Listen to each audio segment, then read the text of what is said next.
we're all celebrating an event and a feat that Sadat just pulled off, and we'll just leave it at that.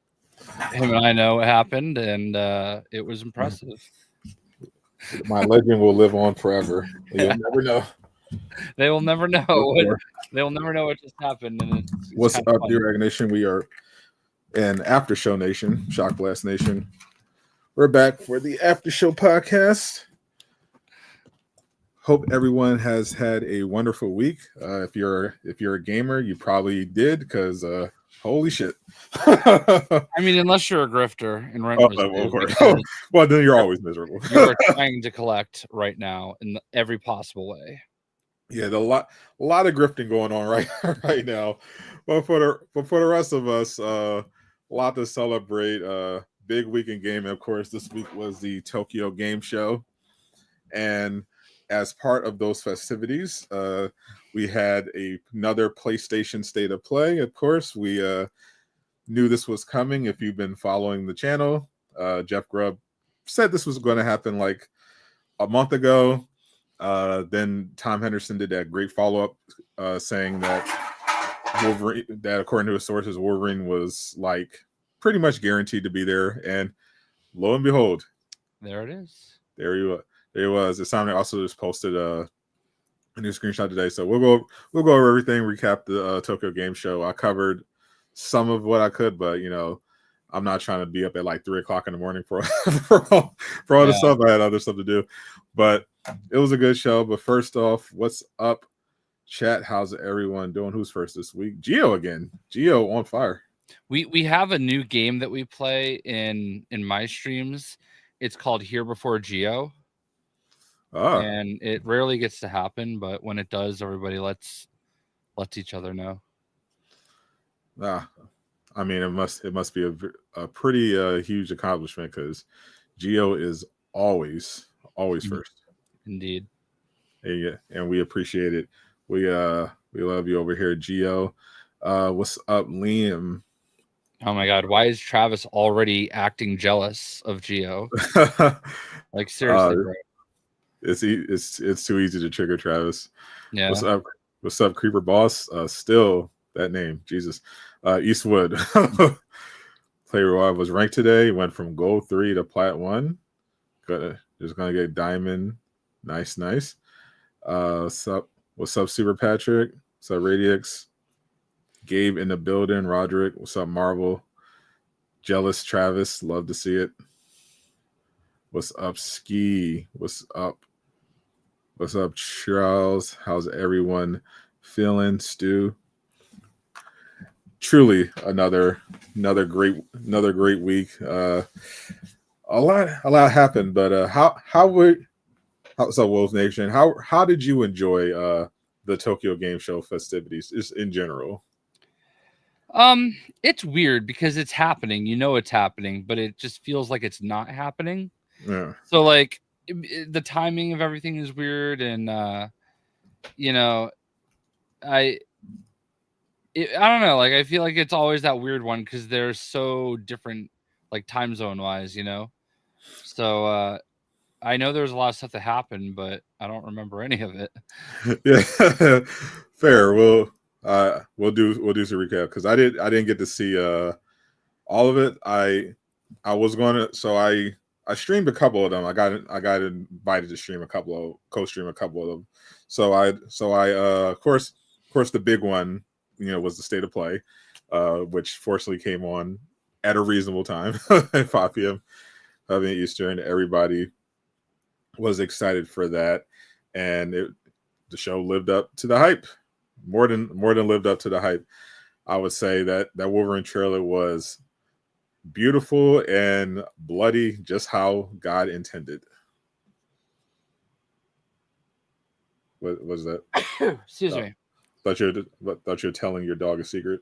No, I felt it coming, but yeah, that trailer was awesome. Like, I don't think they could have done better. Like, apparently they could have, according to people that have never made video games and know nothing about anything. But apparently the trailer was ruined because Mystique looks like Mystique. Yeah, I literally no. don't understand that one. Like at this point, Sweet Baby is the boogeyman, and if you just say Sweet Baby, like people will have a heart attack. It's weird. Like it's weird. I don't know how you could look at thought I was mooing. What is that? I don't understand what is mewing. Is that a thing? That's what that is. Yeah, Trump does it a lot too. I gotcha. But yeah, like seriously, nothing about that trailer said Sweet Baby. Okay, like there's blood everywhere. First of all, like Absolutely based. incredible amount of violence, like claws literally going through people's heads and coming out of their heads. Like he ripped someone in half in like the first 5 seconds of the trailer. But I feel like these people like spend their time looking for something to complain about, because the other, like, besides the like trailer park redhead chick, like besides her, I saw somebody else complaining that Wolverine was wearing an armored suit. I'm assuming they've never watched any form of media before that involves Wolverine. Safe assumption. But yeah, it's weird because, like, yeah, he wears armor. Like, are we shocked here? You know, it's like it was, they said it wasn't real gameplay, but like there was definitely gameplay there. There was literally gameplay. And if you know anything about actually playing video games, you would know that, because like it was real. It was just, I don't know. I think my favorite part and comment of all of it, I think it was Mighty Keith had something that he posted. Oh, And I think I know what you're talking about. I have never seen this term before, but I would like to start using it. He called someone a fucking tourist. Yeah, and it instantly like clicked in my head. It's like, oh, I get that. That makes sense. Yeah. That is actually a big part of that grifter side. A lot of tourists, and they tell on themselves a lot, because they very clearly will say things that anyone who plays the games or is just familiar with the subject will be like, that doesn't make any sense. That's not true. Like they're literally just here for the grift. They don't actually care about any of the games. Look, there are things that I will complain about, okay? Like this week they announced a new Silver Surfer, and that shit's annoying, okay? Because anytime you need, I don't understand why we're at the point where, like, okay, we need to do something fresh, so let's do the death of Silver Surfer, and there will be a new Silver Surfer. We'll make it a girl, and look, people will obviously like it. Like, when is that ever like worked? Okay. Jay about And to go yeah, we did see this today. Jay about to go full anti-woke. But no, but it's like, it just happened to be that it was a girl. Okay. Like, I don't care. Normally when they do that shit though, it is somebody that is like the complete opposite of, what the original character was. But it's like, it is late. It is pretty lazy. It's just like, all right, listen, you do realize that like the Herald of Galactus doesn't have to be Silver Surfer. Like, he's had plenty of heralds that were not Silver Surfer. So Correct. like, you could do a new Herald of Galactus. Why are you so lazy that you have to, oh, it's Silver Surfer, I don't know. But they need that brand recognition, But I think something like that is different than Insomniac doing exactly what Wolverine is, showing Mystique exactly as she is, okay, and people saying that's not good enough. That's a little different. So the issue is, like, the grifters have been on, especially in the gaming space, have been on a bit of an L streak. Yeah, like all the stuff they've been saying is woke and going to fail has been like successful, overwhelming, and they had made up their minds that, oh yeah, Wolverine is cooked. We got the Sweet Baby angle. It's all ready. They probably thought they were going to cancel the game, and then when Insomniac drops this insane trailer, they had they didn't want to backpedal. I was literally watching this creator do a takedown of one of the grifters, and the guy was literally in his video doing his best to try to figure out a way to hate the trailer. While you could tell that he loved the trailer. He thought it was, but he was like, "Damn it, I'm audience captured. I have to hate it." I feel like just being authentic. If you're just authentic, like the real ones will know and they'll appreciate you for that. I can't like I don't know. Maybe I just mentally can't process there being real people that spend their entire time constantly miserable about everything. Like I don't understand that. At what point did you ever like this thing? You know? Like there had to be a point where you liked it. And if it's Wolverine, what like I don't think there's a more consistent character in the last like this century than Wolverine. He is exactly what he has always been. I mean, sure, there's Laura Kinney, the clone.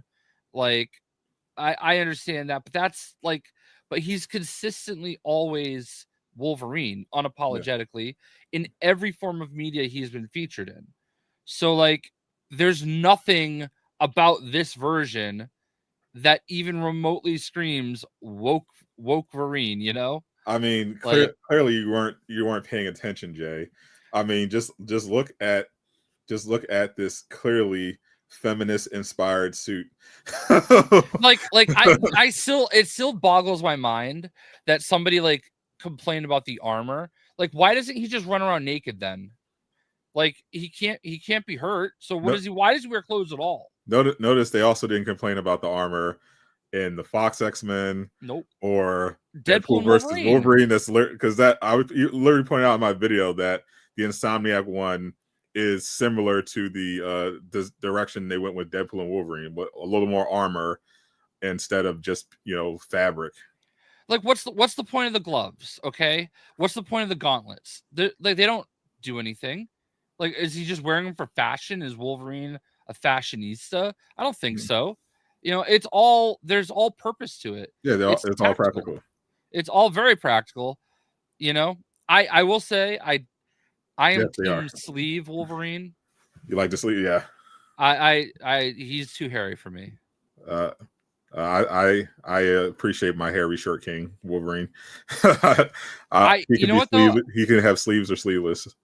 One thing that has been, I did see this also as a conversation piece throughout the week, and it's people debating his size moving forward in the game and in like recasting him. Mm-hmm. And I'm gonna be honest with you, I'm fine if it's not lore accurate Wolverine. I'm fine if Wolverine's like 5'8", you know, like he doesn't have to be a little guy.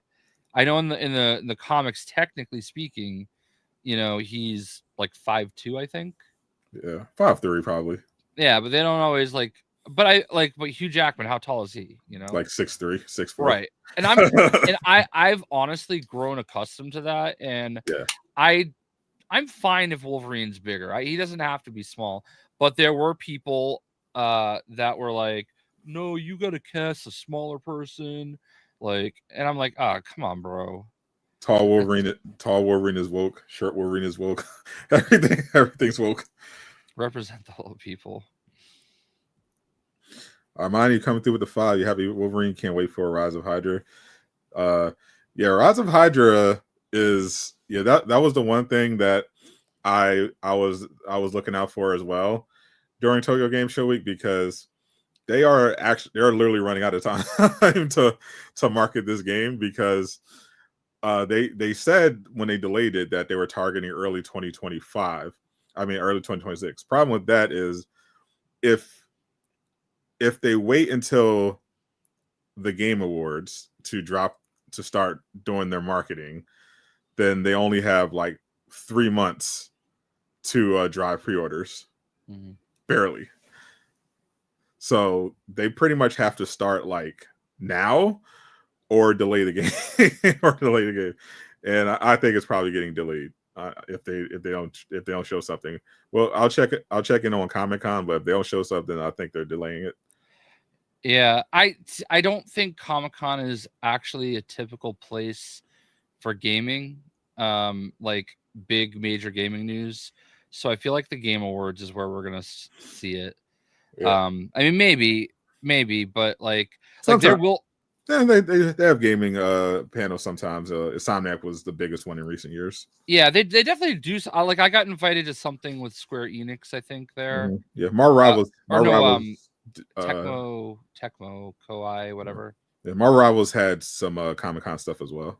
Yeah, and I know that like Lego Batman is at the DC booth. Yeah. So like, and I think Capcom is at New York Comic Con. So it's actually like in like 10 days, I think. Yeah. So yeah, I'm looking forward to going. I am actually upset though because Battlefield comes out while I'm at New York Comic Con, and Daredevil comes out while I'm at New York Comic Con. Yes, it does. Yeah, Daredevil arriving in Marvel Rivals this week. We should be getting all the expected Daredevil, trailers and everything like that for the game. Yeah, and then of course, but when are you leaving for Comic Con? Because you'll be able to play Daredevil in early access. Yeah. I'm so Comic Con starts Thursday. I decided to get a hotel the night before, but I'm probably not gonna like drive down until like 3 or 4 in the afternoon and just get there late, stay the night, and just be ready so I can Uber over. I won't. Don't tell Guang Guang. Yeah. Oh, I showed off those cards last week, right? You did. Yeah. And you I got more cards today. Anything special? Nothing great. This is what came out. Hold on. So this is what came out this week for cards. Mm-hmm. We have Magic the Gathering. Oh yeah, I saw everyone talk about that. I got the Soul Stone. This is not the 1-of-1 card that everybody's looking for that is going to sell for like $1 million, but apparently it's the best card I got. It was $60. I guess I'll wait until we're full screen to show some of the others. I got a couple cool cards. All right, there we go. So I got this foil Penny Parker. Ooh, Miller would love that. I got full art Venom King in Black. Ooh. Full art Spectacular Spider-Man. Full art Spider-Man 2099. Full art Web Warriors. I've never played Magic the Gathering ever, but those look pretty cool. I've only played. All right, actually, it's a great story. My buddy Madman, he's played in a couple pro tournaments or qualified for and played in them and everything.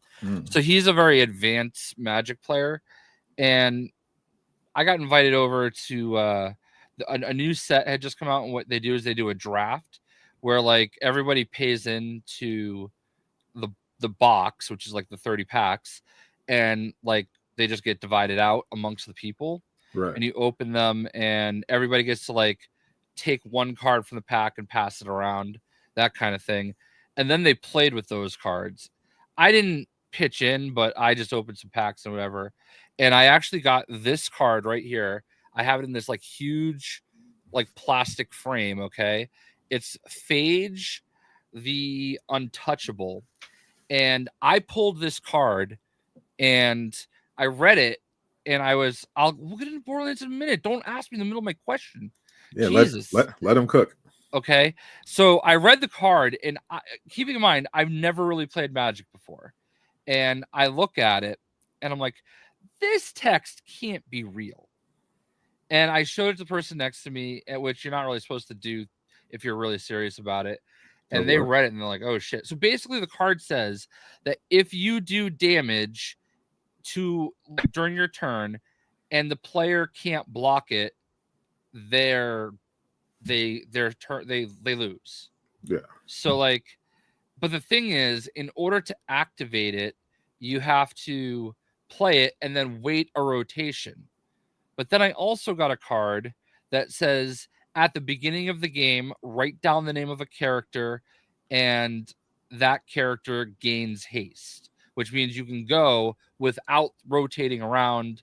Like, so basically I wrote down Phage and I flipped it over and I put it there, and so basically, when I finally got Phage and I played it, my buddy Madman looks at me, and I play it, and I look at him and I smile, and he's like, "It doesn't matter. Phage doesn't have haste." I'm like, "Oh, really?" And then I flip the other card. He reads it, because at this point we're playing like it was like 4 people playing against each other. At this, and I was choosing to go against him because he had already used all his blocker cards. So he reads the card, hands it back to me, and puts all of his cards in a pile and gets up and walks away. And it was like, that sounds like an episode of Yu-Gi-Oh. It was super fun and super cool. So I yeah. So I've never lived down that day. I actually ended up like putting my face on the Phage card and printed it out, because he was also, I worked with him at Bose, and he was one of like the big supervisors, and it was that card and the other card, and it said how Jay got uninvited from Magic the Gathering, and then on the bottom it says, "It doesn't matter. Phage doesn't have haste." And then Mark and the dates, and I just hung it at his desk. You really milked that one. I did. I still have it on my refrigerator. I would have fired you. That picture. So it became a thing. So like a year ago, I bought the card for both of us, and nice. I put them in these like obnoxious like frames. So it just sits here on my desk to remind me. Anyway, we'll talk more Borderlands 4 later, guys. So I still haven't played it in like a week. I apologize. We're gonna finish our making fun of the Gingers and other people that know nothing about Wolverine. So the tourist. Appreciate the 5 fandom. I agree. I would love a Winter Soldier or Black Widow involved game as well. That'd be interesting. Yeah, maybe Jay can fund it. Although, what if they make Black Widow semi-ugly? Oh well, then it's woke and we can't buy it. So. Yeah. Yeah. Every time I want to drop in on Borderlands, but always end up doing something else.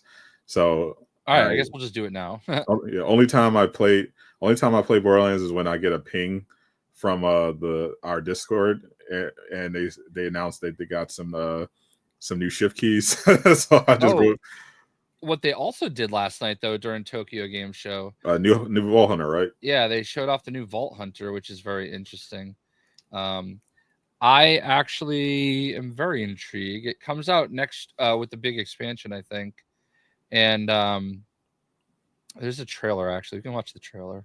Yeah, I haven't watched it at all. All right, let's do some live reacts.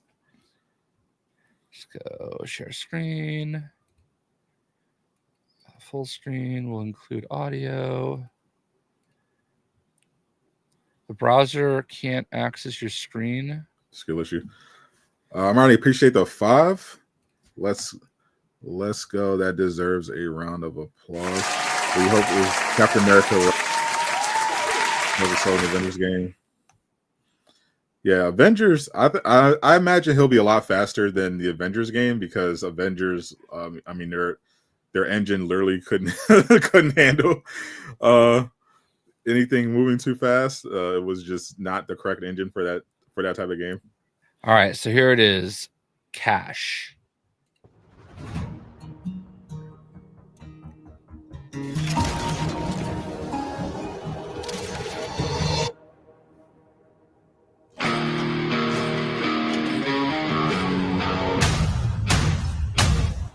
He looks like a Wasteland Ultron. Yeah, he also kind of looks like Flak a little bit. All right, I can't do that right. There we go.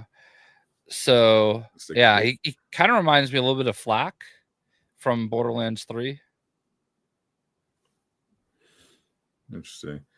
Yeah, Black Panther. Yeah, in Elite gameplay, Black Panther was moving like incredibly fast. So I don't think we have to worry about Cap. But here's the thing that they announced about him, though. So he's gonna be like a gambler, essentially. So you're like, he's gonna like do his ultimate, and sometimes it'll do something good for you, and sometimes it's gonna do something bad for you. Oh, so no. Yeah. Yeah, it should be interesting. A roulette type ability. Yeah, there's an ability, a whole character like that in Expedition 33. There's like some perks you can unlock. There's one perk you can unlock where there's like a percentage chance of you either doing 50% less damage or like 200% more damage. That is crazy. I mean, I understand what they're doing there, and I understand it's literally just gambling, you know. So that aspect of it is cool, but I'm not really a gambler in a tight spot.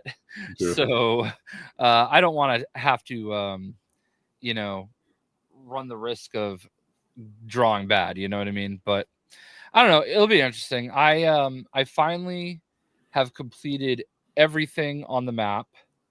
I have every collectible except for 3 echo logs, which apparently are glitched.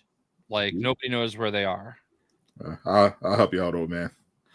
I have no idea where they are. I've Googled it. Other people are having this issue, but I've completed everything else, all the side quests. Apparently, there are like 5 secret side quests that don't show up, and you have to just randomly run into them.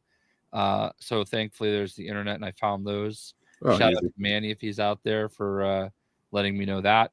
I had actually found 2 of them. But anyway, that's all done. But like, I have a few achievements that are still glitched, and I'm annoyed because I just want to get 100% completion. Right. And I can't right now. I started my other 3 characters. I think I was Amon, and I was just like, all right, I'm gonna run to the first checkpoint, and the 4th enemy I saw was Vile on Ultimate Vault Hunter 1, and I'm like, fuck this game. I think Vile enemies are the worst thing they've ever done because they're so inconsistent. Because essentially you have to break, like they had a mechanic like this in the last game. You had to break the crystals before you could damage them. Right. And in this, you have to break the crystals and it releases the Ordinite, which floats around in the air, and you have to then shoot those. But like none of your stuff that auto targets that. And they just move around everywhere. And sometimes they don't, like, it doesn't seem to take damage. So like, and then it'll like land back on the Vile enemy like obnoxiously fast in some cases.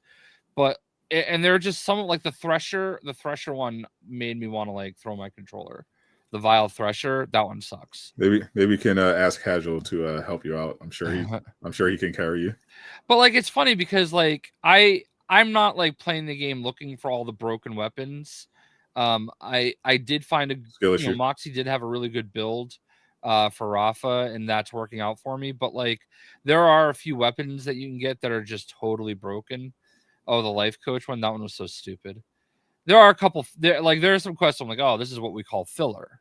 You know, I don't know, man. Like, Borderlands is such a special like gaming franchise for me, right? And this one, I like that they try to do some different things. There are some things that just didn't resonate with me, and I don't know how to feel about it. You know, like, I still love the game, but like, I don't think I enjoyed this. I liked the story, but what I didn't like about the story is how it didn't feel like it incorporated the other Vault Hunters the same way.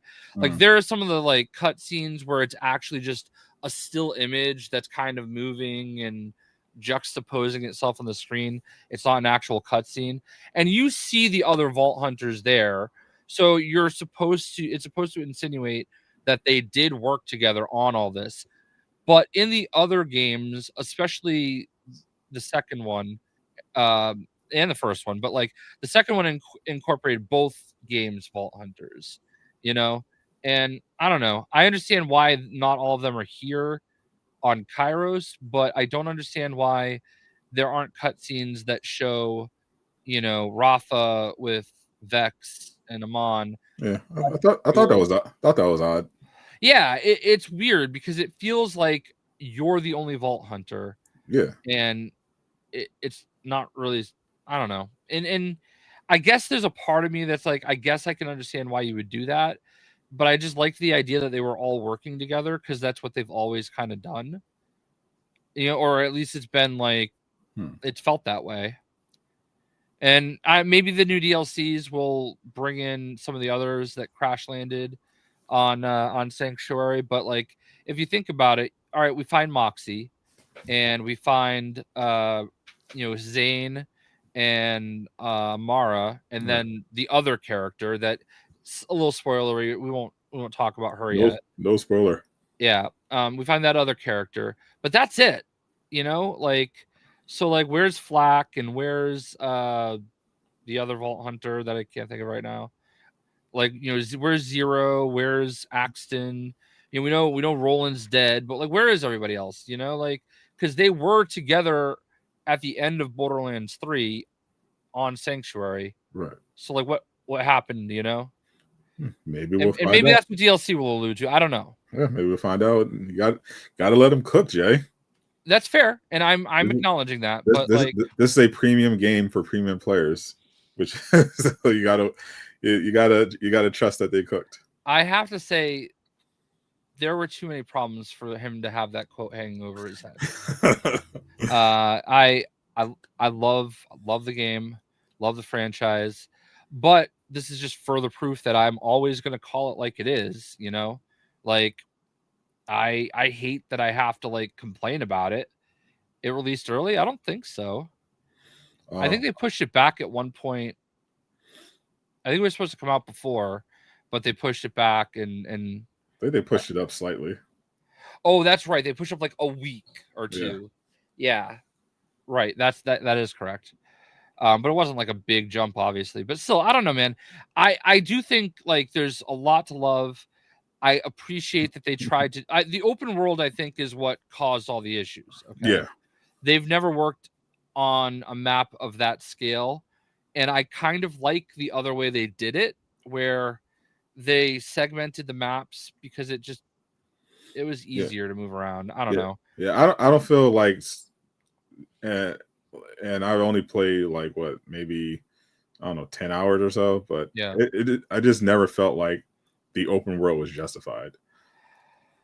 It just didn't feel the size of it didn't feel like it added anything good, and it just seemed to make the game overall more inconvenient. I'm indifferent to it. There are times where I'm like, okay, I like it this way, and there are times where I'm like, no, I don't like all these canyons and crevices, and I think my biggest issue with the open world, apart from performance issues aside that people had, the traversal, it feels like, okay, if you're going to have these giant maps, you should have more freedom of movement and mobility. And it feels like they like dropped the balls, particularly with their grappling hook. Well, I mean, the grappling hook is new, and so is I feel like gliding is a little new. I think they did a sufficient enough job because like when you get on like a fast travel location at a high point, it's easy to like jump around. And then when you get to like silos, I didn't realize it, but the big part that opens and there's like a balloon that comes up, you can actually connect to it and it'll like zip line you all the way up, and then you can glide from there. I do, what you're saying is valid to an extent for sure. I don't love the fast travel situation. I feel like there's not enough places to go to, and it's weird to walk out of a silo and there's like all enemies right there immediately, and they can attack you in the base. So it's definitely not as bad as Dragon Dogma's 2 fast travel situation, but that was insane. But this was, this. I'm over 100 hours in, so I mean, you're gonna get your money's worth out of it if you get it and play. And that's just on Rafa, that's just me trying to 100% complete the game. I did finally, like I said, start all my other 3 characters on Ultimate Vault Hunter because I need to get them all to level 50. But Yeah, I don't think it's going to be my game of the year. No. Yeah, and I thought going in that this was probably going to be my game of the year. I think it. Armani coming through with the Hope and Rise of Hydra. You can kind of explore. That would be cool. Just doing Parkour, Captain America, and Black Panther. Yeah, I think it's going to be. I think that's definitely going to be a semi-open world game, like a Uncharted type of deal. But it'll probably be more similar to Wolverine, like different open areas. Yeah, it seems like I'm anticipating it being in my top 5, but I feel like we've got Ghosts of Yote coming out in a couple days. Literally a couple days, yeah. We've got there's, I mean, for me anyway, Battlefield 6. There's the new Pokemon game. There is the Outer Worlds 2. The $100 Pokemon game. What do you mean? I saw a lot of people shitting on Nintendo over the pricing of in general, but they were talking about there's like with including DLC, it was going to be like $100 to unlock the full experience. They mentioned that evolutions were like paywalled. I was like, what the fuck? Well, first of all, is this their first? It's a $70 game. First of all, I don't understand. Is this their first Pokemon game? You do realize that like the last like few games, in order to get the full experience, you had to buy 2 versions, right? Like, yeah, I mean, last year was Scarlet and Violet. Last one was Scarlet and Violet, which there's a Scarlet version, a Violet version, and they each had different Pokemon. All right. There was Let's Go Eevee, Let's Go Pikachu, 2 different versions. There was sorry, $70 for a Pokemon is insane.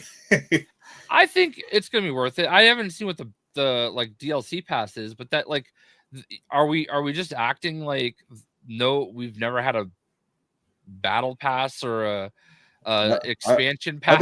I think people are more so reacted to the fact that Nintendo is like aggressively price hiking, and they didn't price hike Legends ZA. It's $70 for the Switch too. It's $60 for the Switch. I don't understand. No, just in general, they're saying they're complaining about all the pricing, all the changes Nintendo has been doing since they unveiled the Switch 2. I'm not a Nintendo customer, so I'm definitely not going to make excuses for them, or I don't really have any stake in it one way or the other. I haven't played Pokemon games since the N64, but just the idea of just from maybe this new Pokemon game, I haven't seen it, has like stunning visuals or whatever. I don't think it will. Yeah, like every Switch game I've seen, I'm like, oh, how much? Like like Donkey Kong looked good, but I've yet to see a Nintendo Pokemon game that looked good, even as good as Power World, honestly. Like I have more hours on Borderlands 4 than I do my Nintendo Switch and Switch 2 combined this year. Okay. Like I very rarely play the Switch. All right. It's my Pokemon console, you know? And I think for a lot of people that play, like people that are Nintendo fans are unbothered by all this because they play it for their games and that's it, you know? The price, like people are going to complain about anything that involves price. Like this week, I don't know if you saw this, Live Nation's like CEO. Nah, dude, Nintendo does not give a shit about me. Like I literally am followed by Pokemon's like influencer manager, and I don't really get anything out of that. So like it's whatever. And it's fine. I don't have to get anything. But like I don't know if you saw Live Nation this week. Their CEO was commenting on how concerts should probably cost more than they do. And that's all people heard. And they thought, oh, this is ridiculous. How could you say that? You know what I mean? But then you listen to like his examples of why. He's like, we're putting out these concerts for X amount of dollars. And what you don't see is the 30 trucks it takes for this artist that's to bring all of their stuff for their concert to your arena. And by the time everything gets paid out, like it's it's almost a wash. It's such a low return.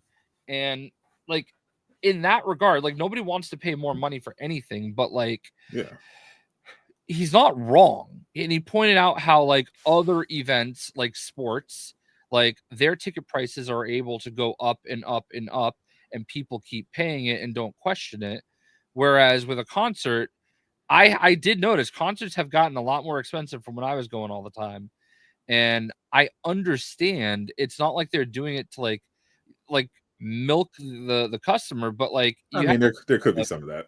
Maybe, but it's the like music, when it's you the music business. but if you some of these like stage shows they're putting on now, it's kind of crazy. And to think that you have 30 trucks worth of gear that you bring location to location and set up and do all of this, there and consider bots buy up all the tickets and then sell them on the resale market for like 4 times their value.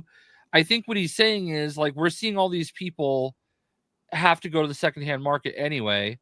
Like, why wouldn't we get that revenue instead of scalpers? You know, I don't know. There's a lot of ways to say. All right, appreciate you for the file. Amani. You were watching old streams of Avengers. You wouldn't say Winter Soldier is the same, but he's basically like Captain America. The Avengers Winter Soldier. I do remember he was a little, because at that point they were a little better at the optimization, so he definitely ran decently. But yeah, I definitely whenever I think of Avengers Winter Soldier, I always think of the fact that his guns literally sounds like popcorn. Popping. It just triggered me. It just triggered me every time. Like you just hear pop pop pop pop pop pop pop pop. Roadmap. No, I agree to an extent. I understand to an extent. Like yeah,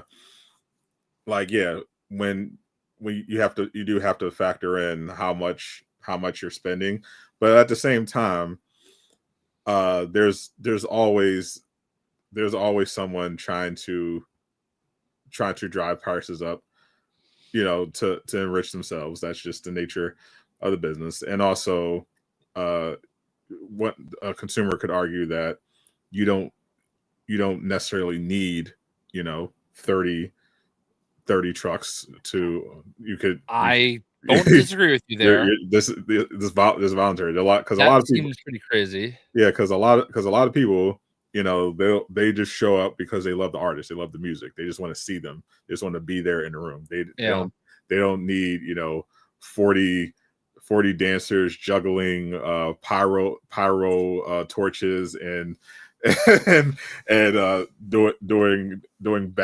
backflips and across the, like they'll need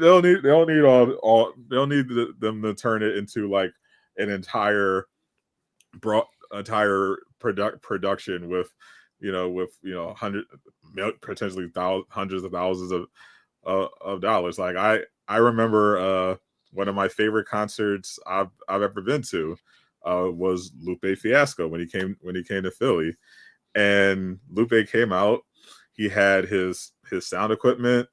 He had a live band and himself. And it was an amazing concert. Was that like an arena or a stadium show though?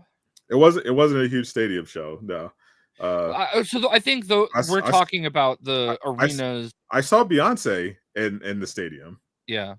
And that was a great show, but it also wasn't like somebody is saying stuff that I've seen back when I saw her, but it was still a great show.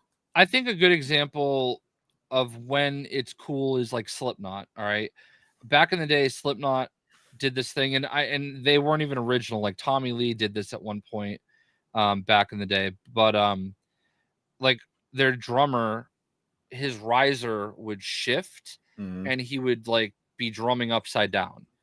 Okay, all right, and like everybody talked about it. It was like one of those things where it's like, oh, I went to that Slipknot show and Joey was like drumming like upside down, you know what I mean? And it was like, so there's certain aspects of it, you get the pyro and the stuff like that, and I get it, but at the same time, like, is that always necessary? I don't know. 30 trucks is a lot.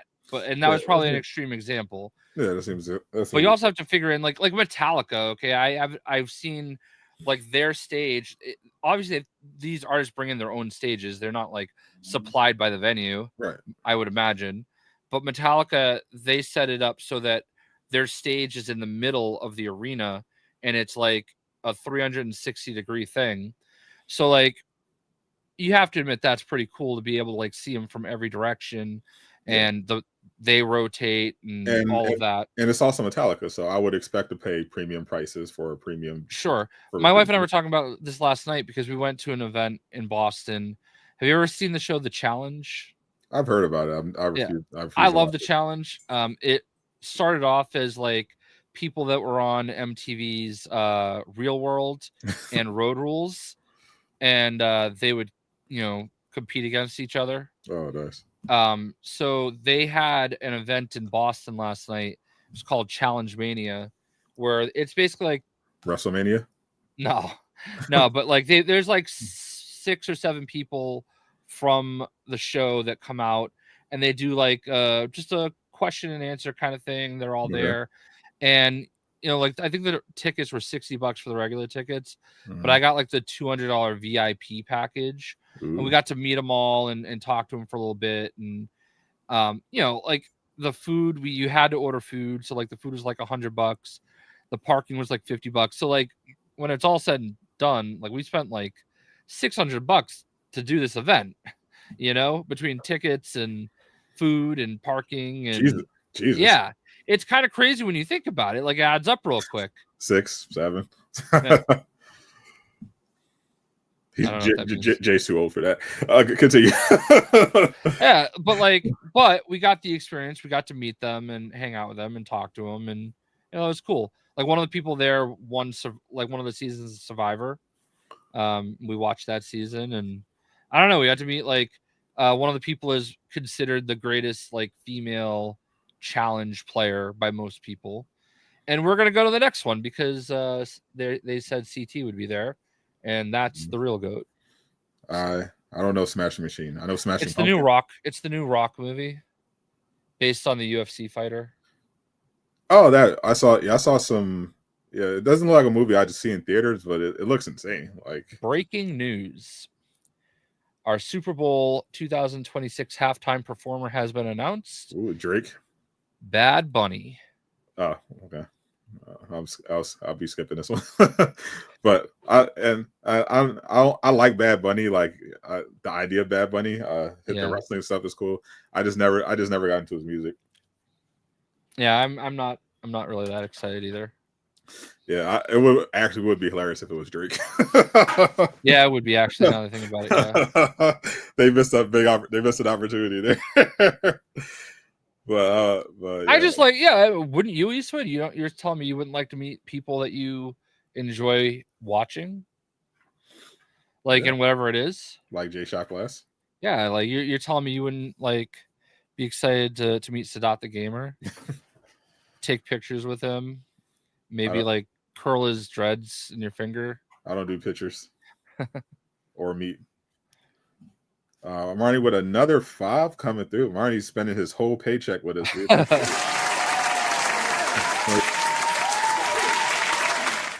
Getting delayed. They might surprise us like they do with Wolverine. Yeah, at this point, I'm not surprised. I'm not going to be surprised when they say they're delaying the game because the fact that we've only seen gameplay from leak that from like that someone got their hands on from 3 years ago, and the game was in theory less than 6 months away from launch. Yeah, that's sus. That's definitely a little sus. Like every other game that's pretty much releasing in early 2026, we've seen extensive gameplay. Yeah. Your Sadat's foot.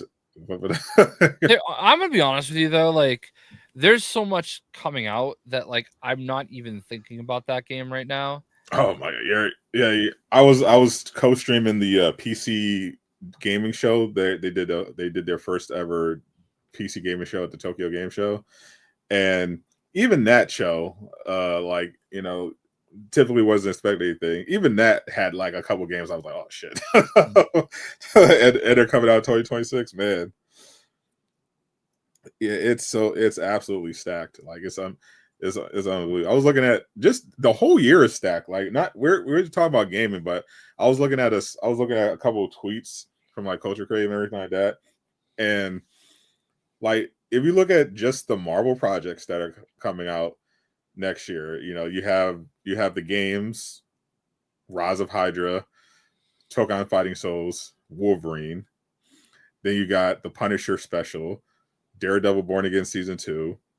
You got your Friendly Neighborhood Spider-Man and X-Men 97 Season 2, Avengers Doomsday, Spider-Man Brand New Day.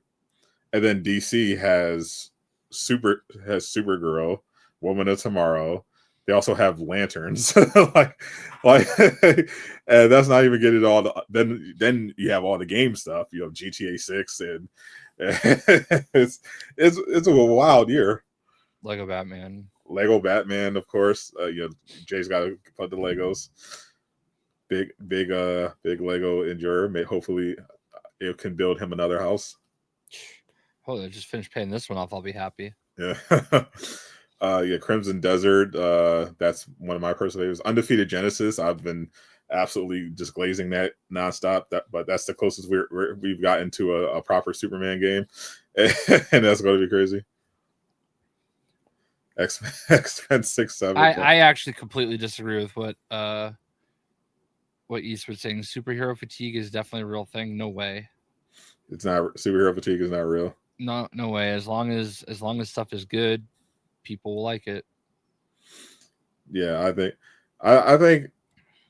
when they talk about the box office, I think people don't factor in. They bring up superhero fatigue, which isn't really a thing we've seen in entertainment. Like stuff does well if it's good. It did not read as sarcasm. Yeah, but in general, whenever you hear the fatigue, they never talk about the importance of momentum, and how audiences remember past experiences. And when you factor in like the changing landscape of the theater scenes, you can't rely on overseas as much because they have their own infrastructure. China's being more independent. Prices going up. People, if Marvel, for example, put out say a bunch of really mediocre films, and then you put all these other factors together, like the economy, and then it starts making sense when they start seeing like lower than expected box office numbers, because people remember like, oh yeah, the new Marvel movie's coming out. Oh, the last one I just saw was absolute dog shit. I think people also remember during COVID where they were streaming these movies. You know what I mean? Yeah, that was weird. And I think that kind of broke it a little bit, but I don't know. The cycle seems to like be shrinking. Mm. The cycle is shrinking.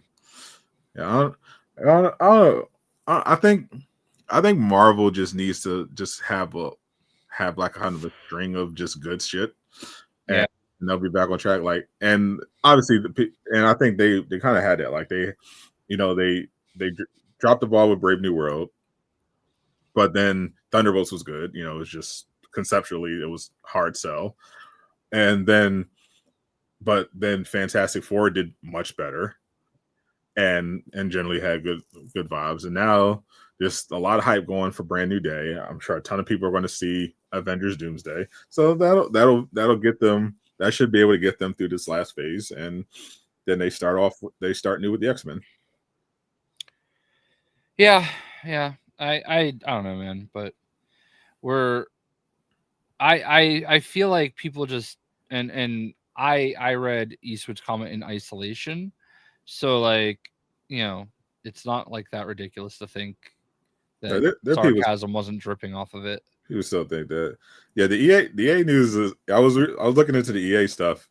They're apparently potentially going to go private with a $50 billion purchase from like Saudi blood money, Saudi Arabia, and Trump money.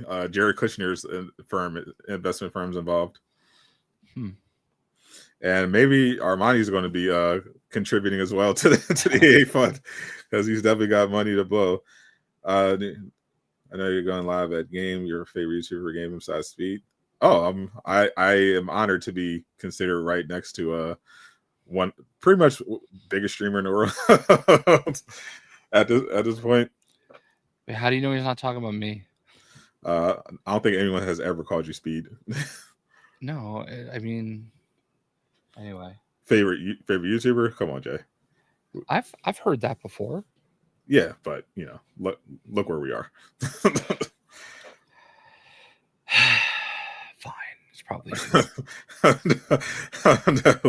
I'm definitely his favorite. But you're nice too, Jay. I'll take it. We like it too. Yeah, Saudi Arabia has been for years now. I think they've been investing in gaming, but I do find it hilarious that they bailed on the Embracer Group on a $2 billion deal at the last minute, which completely turned their company upside down, only to try to go in on a $50 billion EA acquisition or something. You know what's funny is there's actually a place in, I don't know if this is, I think it's a shot. There's a spot in Borderlands called Embracer's Bluff. And I think wasn't Gearbox part of Embracer, and then they got sold off?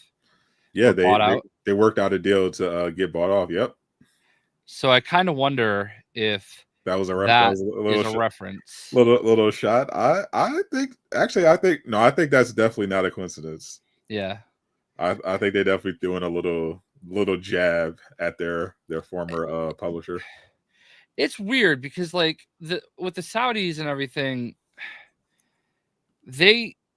I respect what they are doing. Like they have this like entertainment bureau of their government, and like they are given money and they spend it to bring entertainment to the Saudi nation. You know what I mean? Some argue they're trying to wash away their bloody image by making people not think about That's fair. The other stuff. But it's like it's got to be really hard because like it goes back to like WWE, right? Like WrestleMania this year is in Vegas, right? And then next year, 2027, it's in Saudi Arabia. It's in Riyadh, and a lot like it's funny seeing the memes come out of that because they brought out all their big stars like for the big announcement, and they're all like everybody's face is just and it like I don't love the shows there because like they make the women cover everything, and I don't care if they're not like, oh, they're not showing their boobs or whatever, like, or they're not like showing skin. Yeah.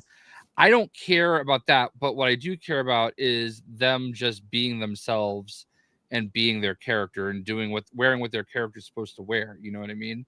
Like you've got them basically coming out in burlap sacks from like their throat all the way down to their toes. You know what I mean? Yeah, that doesn't seem entertaining or practical. Yeah, mostly practical and like, I don't know, man. I just feel bad for them. Like it only like really affects them. But then I look out in the crowd and I see all these Saudi girls that are there and what it means for them. And it's kind of like, you just hope that it's making a difference.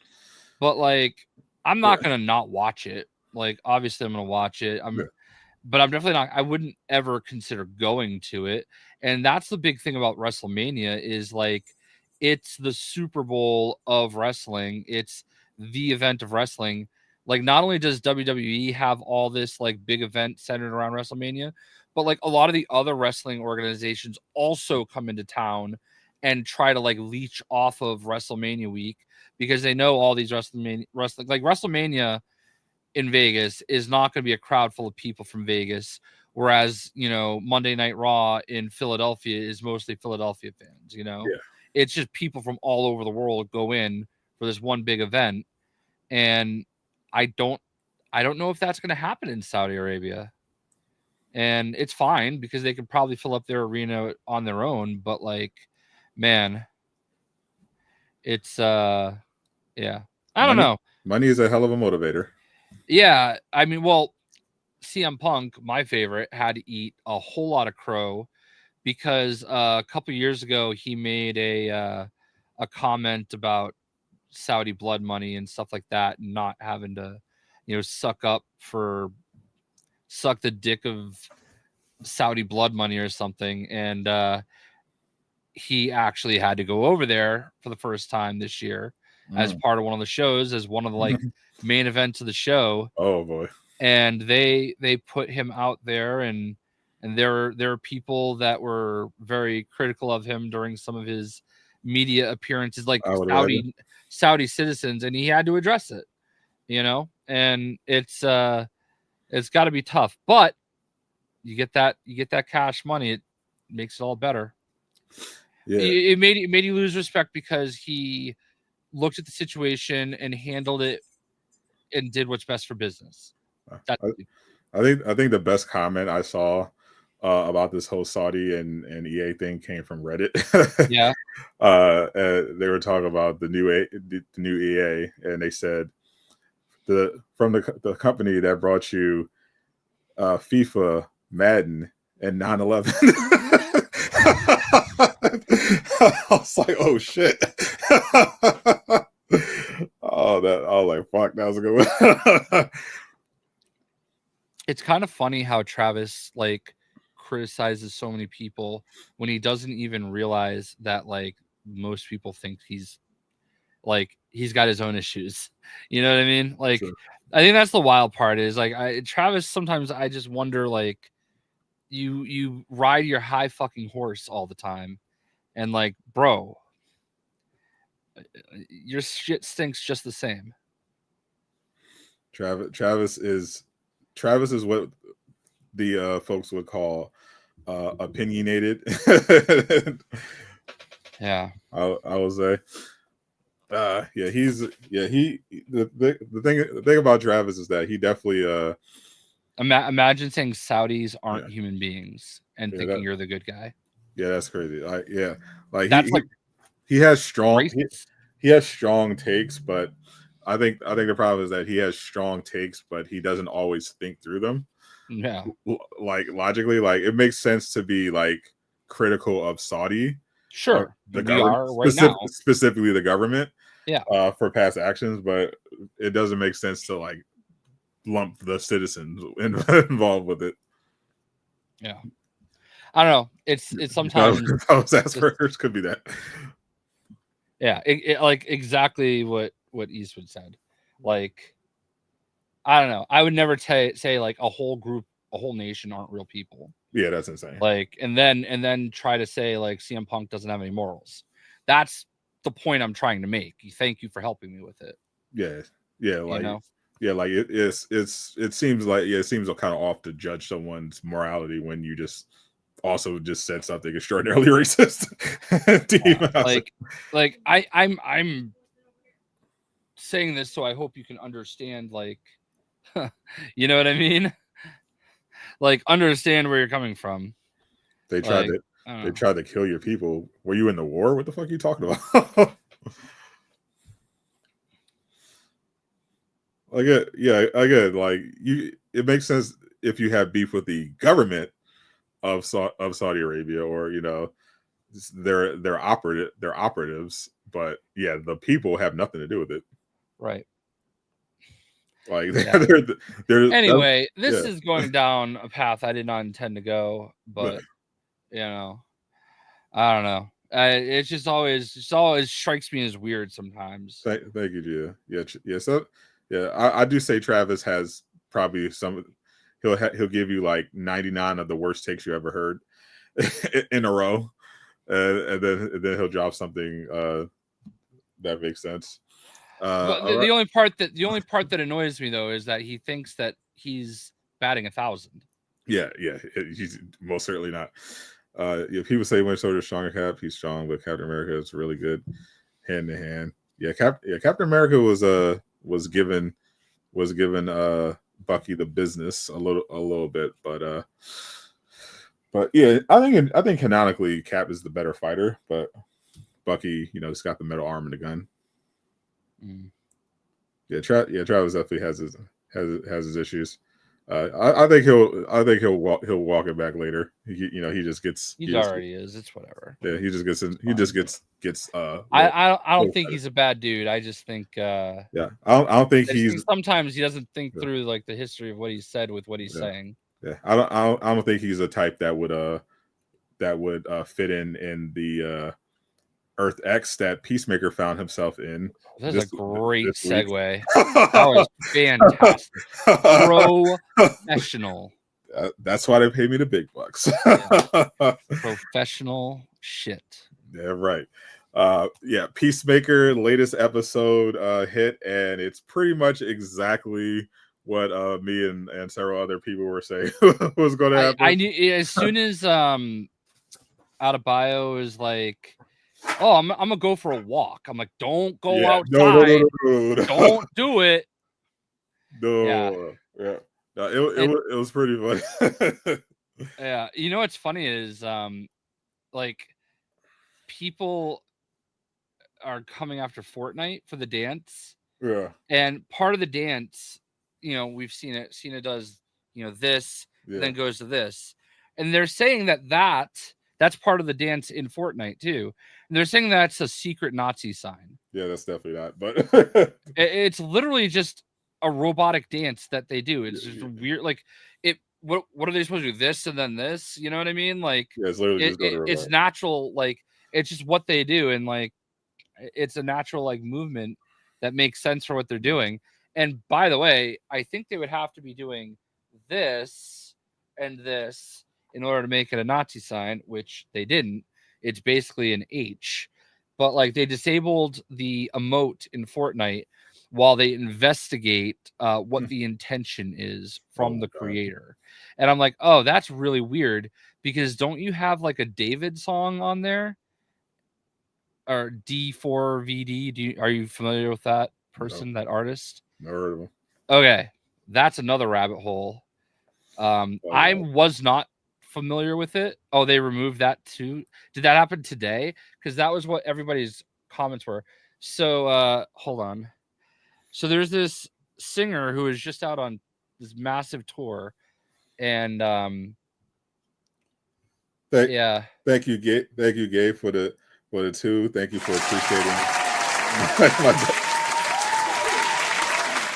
Well, here's the thing that's happening. Wow, I haven't been keeping up with it. That's crazy. All right, so essentially the long story of it. Let's pull up this LA Times article, I guess, real quick. Yeah, let's see what's going on here. All right. So he's the singer, and there's this girl that's been missing. She was 15 years old. Uh-oh. I don't like where this is going. Apparently they were engaged. So yeah. Wait, how old is the singer? I think he's like 19 or 20. And he was engaged to a 15-year-old. Okay. Yeah. Like but her body was found in the trunk of his Tesla that got impounded because it had like 11 tickets. It was parked on the street and it had all these tickets, so they finally just impounded it, and there was like this awful smell coming from it, and they opened the trunk and investigated it and found her body there. So like the thought, the speculation, I mean, very clearly with the speculation. Yeah. Is this like, what the fuck? How is he not in jail? But this girl's been missing for like 2 years. She ran away from home, and then it just found her randomly in the trunk of this guy's car. Yeah. So on September 17th, detectives served a search warrant at the home, where law enforcement sources with the knowledge of the case said several electronic items, including computers, were seized. So apparently he like I just saw that he broke the lease and moved, so he's like fleeing right now, it seems. But moving cruiser spotted. Yeah, so since discovery Celeste body, photos and videos of the 15-year-old girl and Burke, who is 20, have circulated online as fans of his and online sleuths have scoured the internet for chat logs, pictures, and videos of live streams that showed the two together. Also, she was pregnant. Jesus Christ. Yeah. So Travis a suspect. It's crazy. Yeah. So anyway, what I was seeing today was a lot of people questioning, oh, you're gonna remove this, but you've got like Kanye in there, and you've got this guy in there, and all these other people. I mean, Kanye's just mentally ill. It's not like they have his high song, we'll call it, in the game. I think the point is that, like, you know, he's a very notorious anti-Semite. That's you it. know, like there's a lot of things that like he's said that should probably whatever. It's like I don't know, man. Like, but the dance is very obviously not a Nazi dance. Do you think Tim Meadows and James Gunn, like James Gunn or any of these people are going to participate in that What? dance? You know, like knowing that it has hidden, not like doing a storyline about a Nazi Earth universe. I think that story has so many positives that are going to come out of it, because we're all going to look at it and say, oh no, that's terrible. You don't want to be there. You know what I mean? Yeah. Like that's what the point of that is. It's not like they're sympathizing with it or they're endorsing it or they're co-signing it. So that's why there's absolutely no possible way that the dance has anything to do with that. You know what I mean? Yeah, it's ridiculous. Like, yeah, it's clear in the episode. Like with it does highlight how oblivious Peacemaker is. That was the point that he didn't notice. But yeah, like and now it makes the vigilante interactions a lot more interesting, because actually looking at that scene again. I looked at that scene again where he met his doppelganger. Yeah, and everything there had like a whole new meaning once you realize what the twist was. Right. And like when he walked in and said, "Oh, my dad's not gay in this universe." Because you just then you realize, oh, actually his dad probably is gay in this universe, but he would be thrown off a building if he came out. That's why he's just sitting, and he was like sitting there just dead eyed looking straight ahead as well. Yeah. And then his doppelganger and him basically think exactly the same, except his doppelganger hates Peacemaker because he's a member of the Sons of Liberty. And I'm like, oh, so it's reversed in this universe, because the Sons of Liberty on their universe is alt-right, but here they're the freedom fighters. And so it would make sense why he hates Peacemaker, because the Peacemaker that he thought, the original one from his universe, obviously was raised here, so he was obviously a Nazi. Can I just say that for like the half a second I thought Eagly was dead, that I was ready to just like tweet angrally. I knew they were. I had faith they wouldn't do it. Yeah, I knew they weren't going to. I was going to crash out. Mine went another 5. Can't wait for Ghost of Yote. I'll be on your stream. You get it on October. Speak faster than Naue. Maybe has better combat. Oh yeah, I watched. I did a stream during the reviews. I watched Joraptor and I watched Digital Foundry, and Digital Foundry did a very robust breakdown of Ghost of Yote, and that game looks insane. I'm curious what everyone's takes are going to be, because I found it interesting that Digital Foundry, their reviewer, didn't like Ghost of Tsushima as much. They bounced off of it, but they loved Yote, and Joraptor also loved Yote, but he thought the story. He thought I think he said the story he thought he was enjoying in Tsushima more, whereas Digital Foundry thought the story in Yote was much better. I think this is going to be great. I'm supposed to be getting a code on October 1st, in the morning, so that's going to be a tricky day. I wish. Yeah, yeah.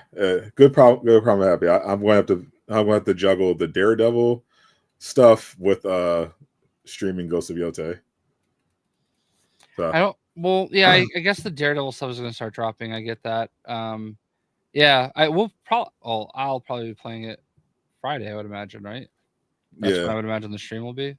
The early access, yeah, it's usually like Friday, if based on Yeah, that was the one thing that I was like, okay, good. That was the one saving grace about not being there on launch day, was that I would actually be able to have some of that stuff up early. But yeah, I'm only going Thursday and Friday, but I'm staying overnight Friday into Saturday, so that hopefully if something comes, like, I just have this vision of something happening Saturday and me like hurrying up and grabbing a pass like outside or something, you know.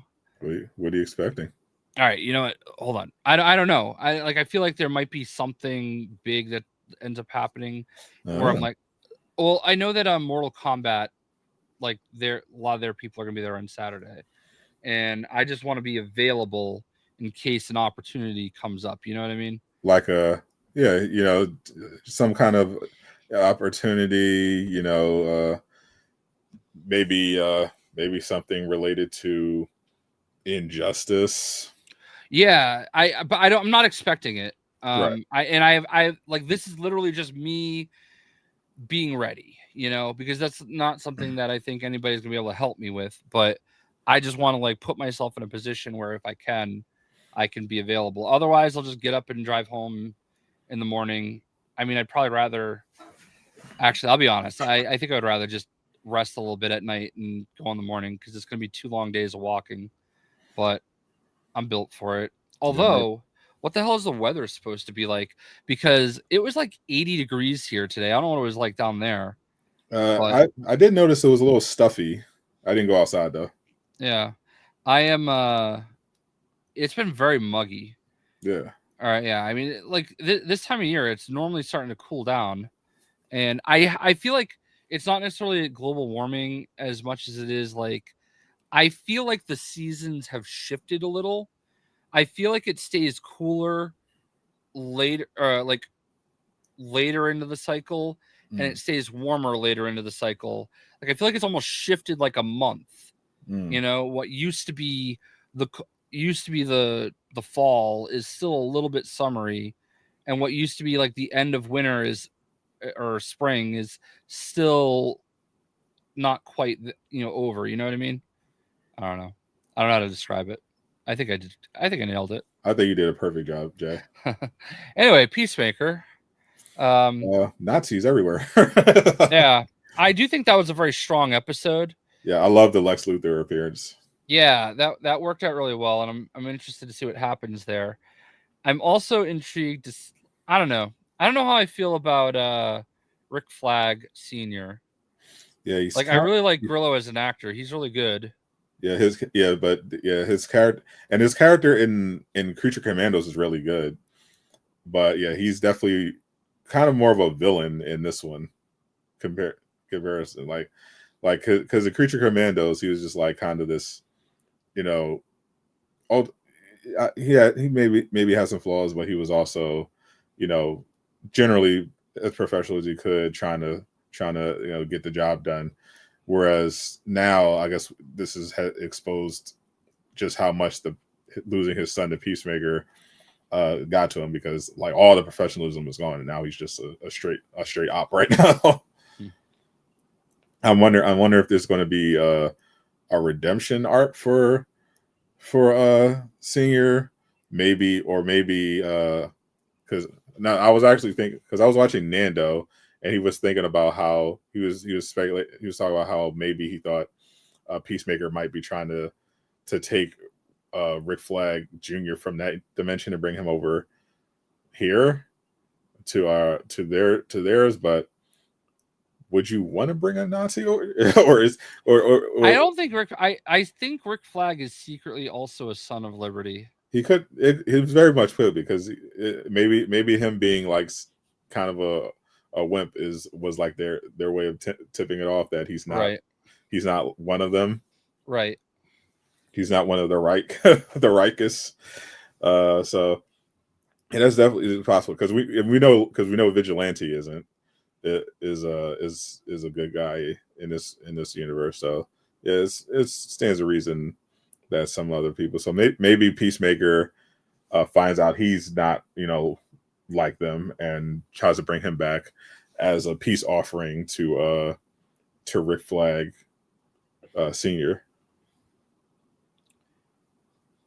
Yeah, I don't know. Like I the season is weird to me. Like I think it's I like it more than last season in a lot of ways, Right. but in a lot of ways I don't. It's and it's not like it's bad. Like I think it's good. I think it's one like I was talking about this the other day, like with a friend, my buddy Madman actually. He's like, oh yeah, I really enjoyed.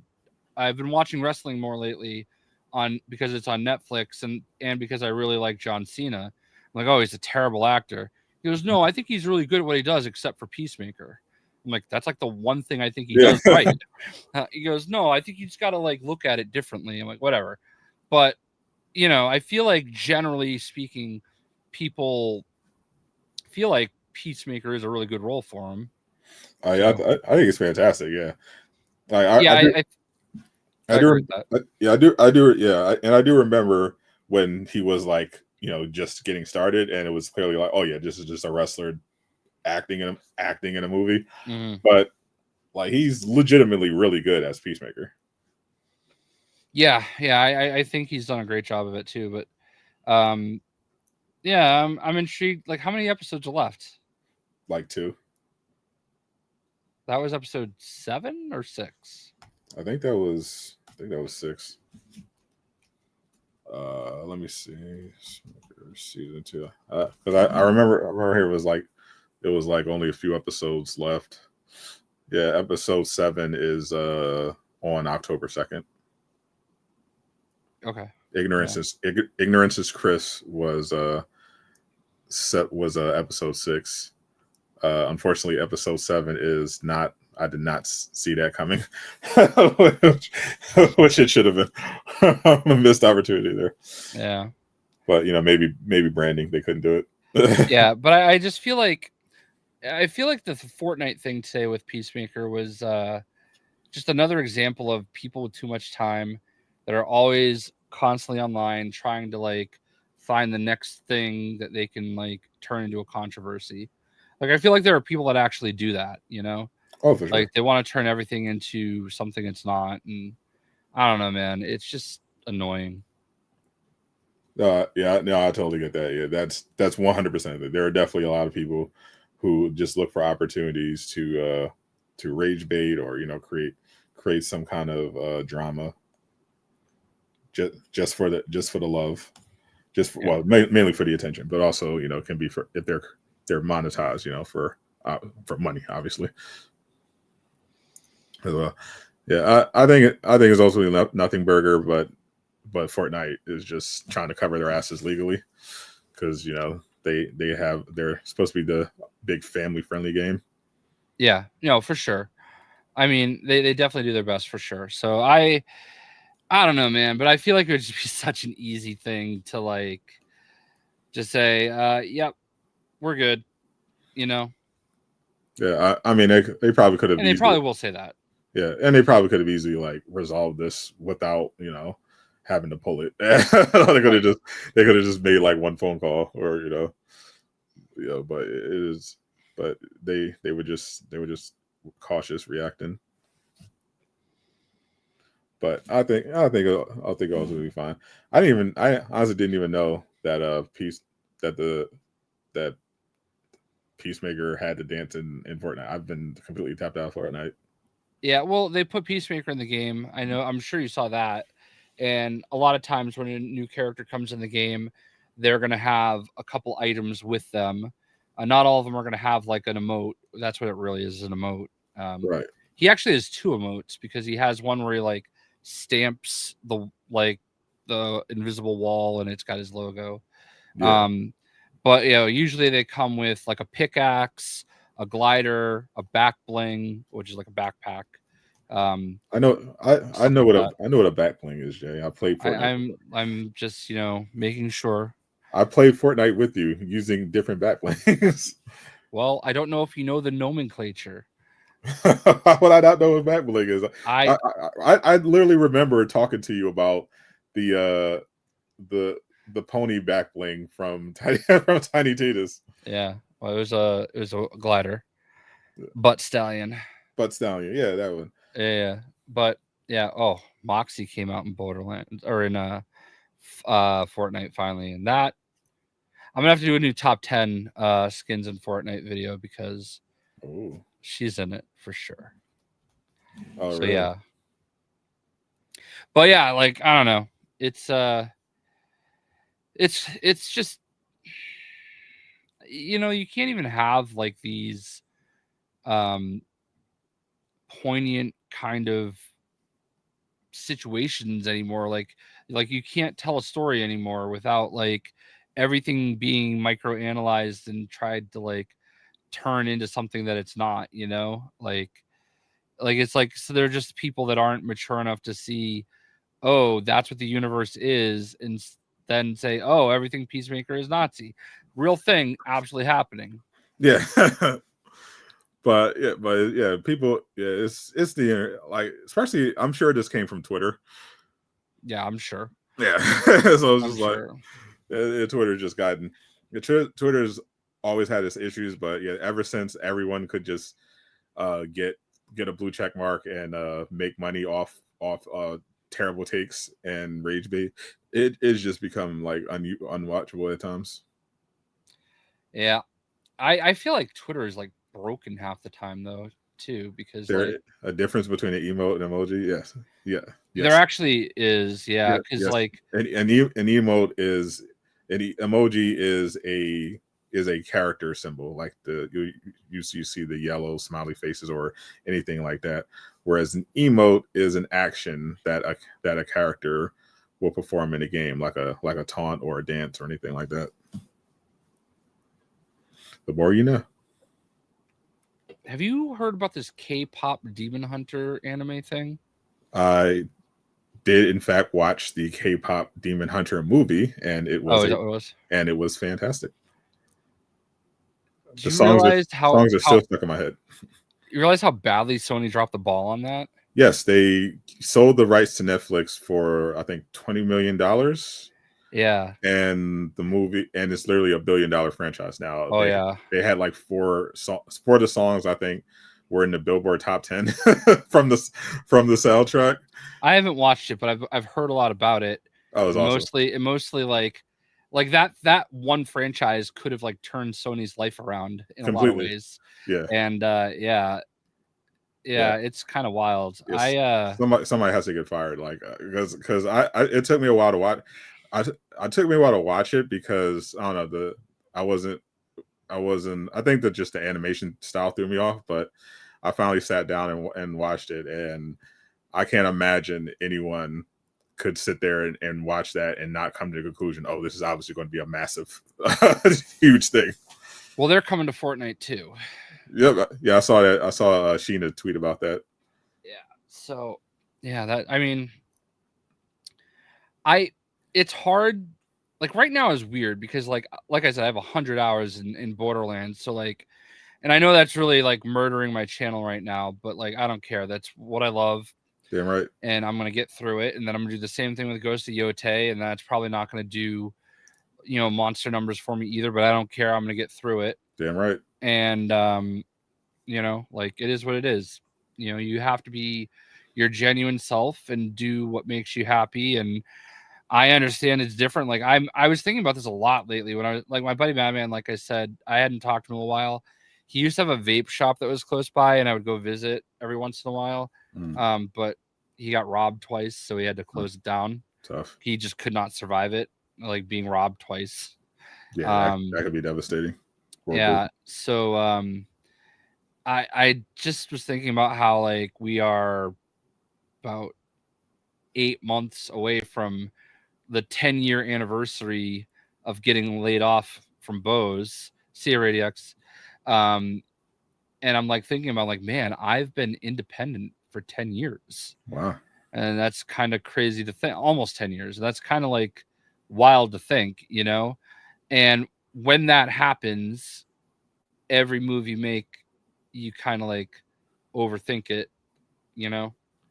Like it's made me bail on some games that I probably would have played through. And I don't know. I've been very, you know, I've been thinking a lot about those things anyway. So yeah, I'm becoming. I've been doing this since 2021 now, and thanks, Gabe. And it's definitely weird. I mean, I'll be clear. The only reason I have been able to stay independent is because my wife does well. Yeah, like it is definitely not. I didn't understand that comment. Just trolls. I gotcha. Yes, when you're I don't have a support system, so yeah, it definitely changes the way you approach things when you're truly and when you're independent and everything like that. And the one thing I try to do is make sure I'm finding enjoyment as well. But yeah, you always have to kind of keep your head on a swivel. I'm already trying to bankroll our entire channel for the year. Appreciate you, my friend. Your guess if Razadra isn't delayed, it could come out around March or February. I think March is like best case scenario at this point.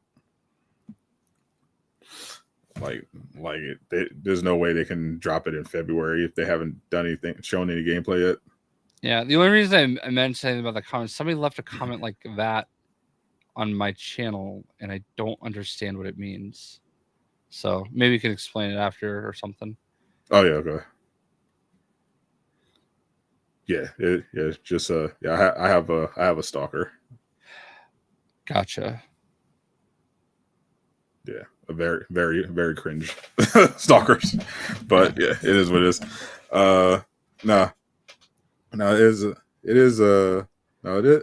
It is interesting. Being a teacher isn't a great support system unless she's a professor.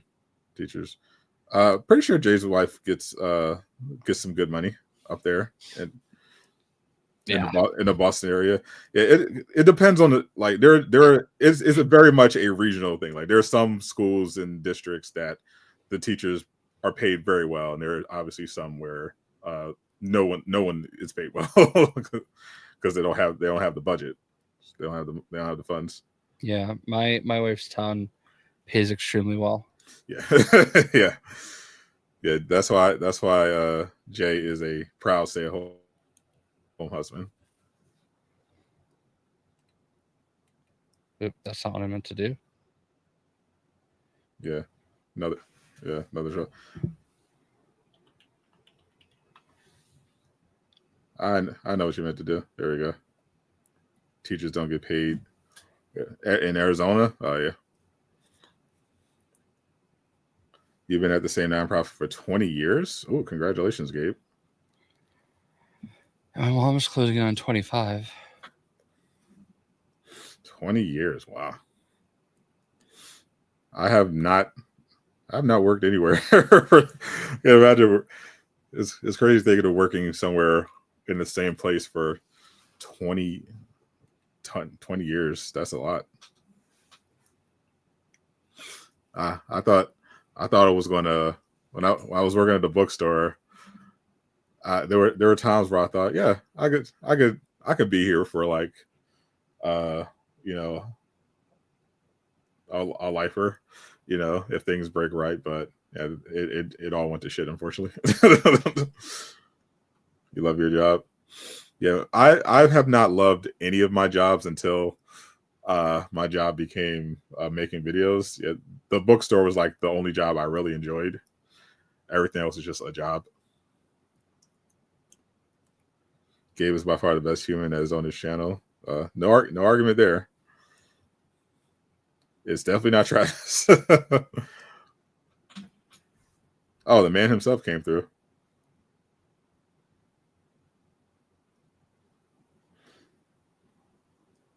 I don't want your cheap followers.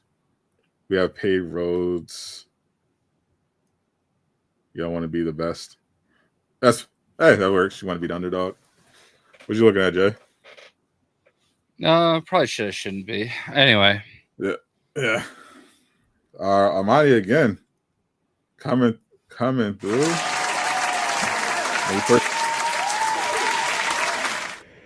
Thought the event was over. I was like, no. First, I thought I was confident. I was pretty confident in all the, because I'm like, if all these insiders are saying Wolverine, if Insider Gaming is saying Wolverine's going to be there, like it's probably going to be there.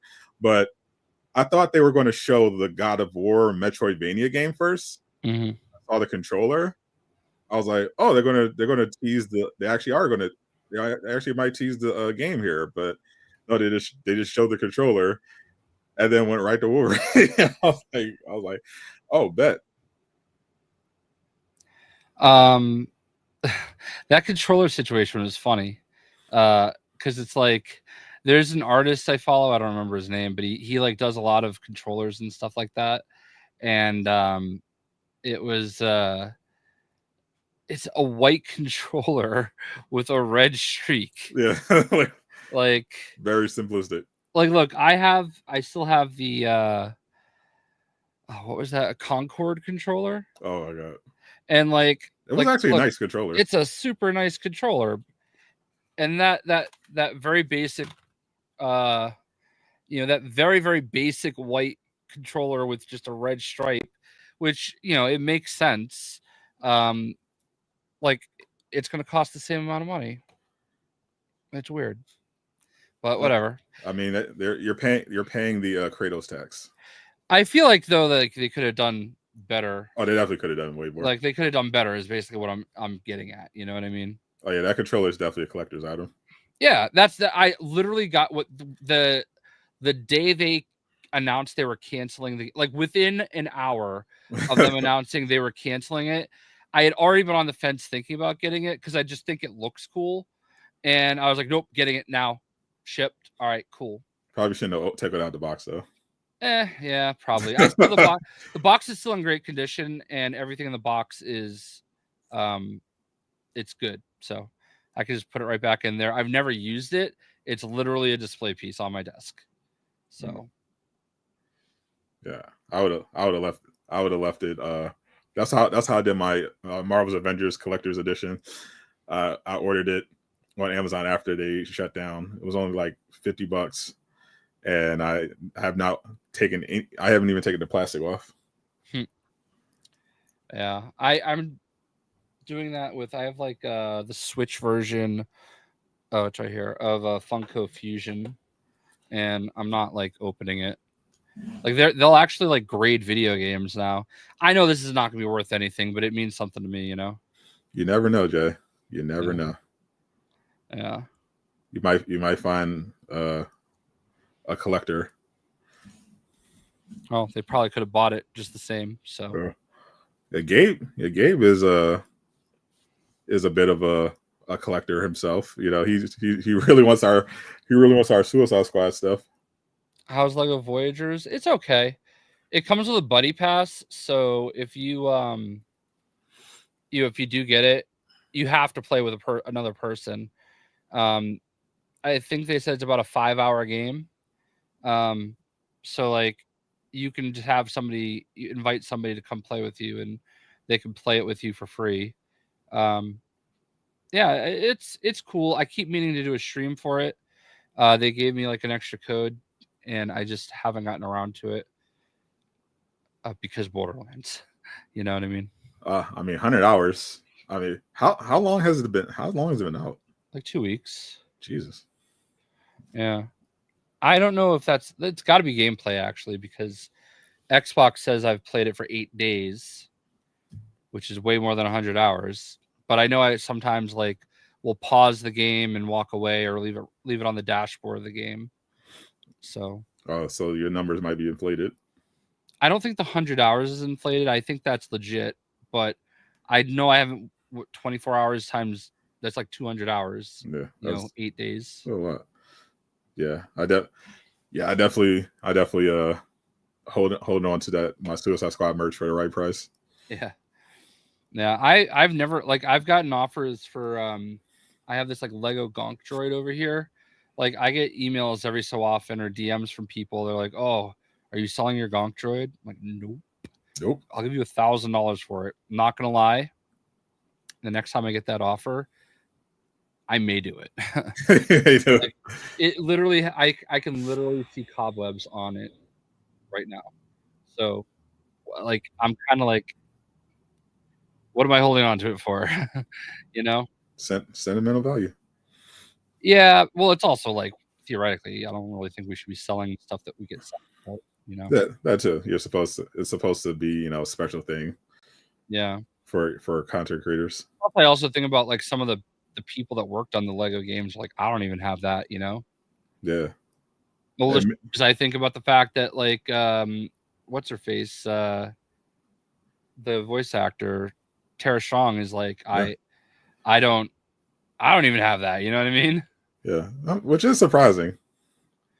Yeah, it is and it isn't. I can understand why like they're not tapped into, like, that was something I think somebody in marketing, like, or creator relations put together. You know what I mean? Yeah, probably for sure. Like, I know the Gonk droid, when I was at WB Montreal, there was a girl that was there that came up to me and like knew who I was, which shocked me.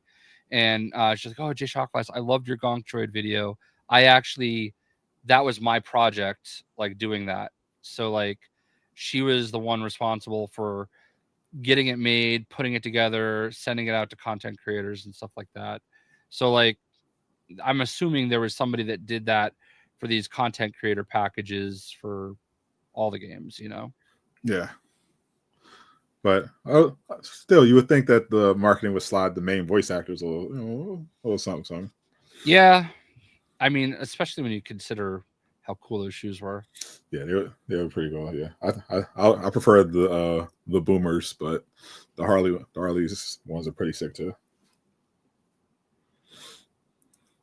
I think we all made good choices. Rest in peace, Suicide Squad. Indeed. So the other gaming announcement. I don't know how much you love this franchise, but Forza 6. Yeah. I streamed the Xbox Showcase last year, but last year it was at, I think, a more reasonable time. Maybe I don't know. I remember streaming. It might have been early too. I remember streaming Capcom and Xbox Showcase in the same stream. But yeah, just waking up at 6 a.m. I had some other stuff to do. I was like, yeah, I'm not doing it. I had to work on a video. Oof. Ooh. These people are really nothing better to do, huh? Oh, I know these guys, the comic lads. Yeah, I've literally seen them use AI thumbnail before, and the PlayStation logo. I remember they came at me for using the PlayStation logo, and they literally did that. I don't understand. I really like. I don't know what's happening, what's going on, but this is all weird. Yeah, this is definitely jobless behavior for sure. Yeah. Outer Worlds 2, yeah, very excited. So excited. I got the official Outer Worlds 2 5-hour energy drink. You know what? Here's my stance, all right, because I think I'm putting it together. All right, like, don't hate the player, hate the game. You know, everybody's doing all sorts of different shit to try to get their views. And if it wasn't one person, it's going to be another. I don't get it. You know, like, I don't do it, but I also like, it is what it is. You know, like, I don't know. No, I think the craziest thing is when people like when we all know this is just about, like, obviously this is just clout chasing, but I always find it funny when people it's particularly in the content creator space, they'll make objectively they make slop content that, and they also manipulate their audience, and then they'll try to target someone else and say, oh, but I don't approve of what you're doing. Yeah, sure, I make lowbrow rage bait or culture war grifting, but I don't use the PlayStation logo. And like, you've always done that though, like, and that's fine. Like, and you're not alone. A lot of people do it. I mean, that's just the branding, because I literally only cover PlayStation games. Are we gonna get mad that somebody uses a red arrow? Yes, I'm sure they would try that. Like, I've seen all sorts of weird lines that like content creators that are just looking to farm drama for views do that.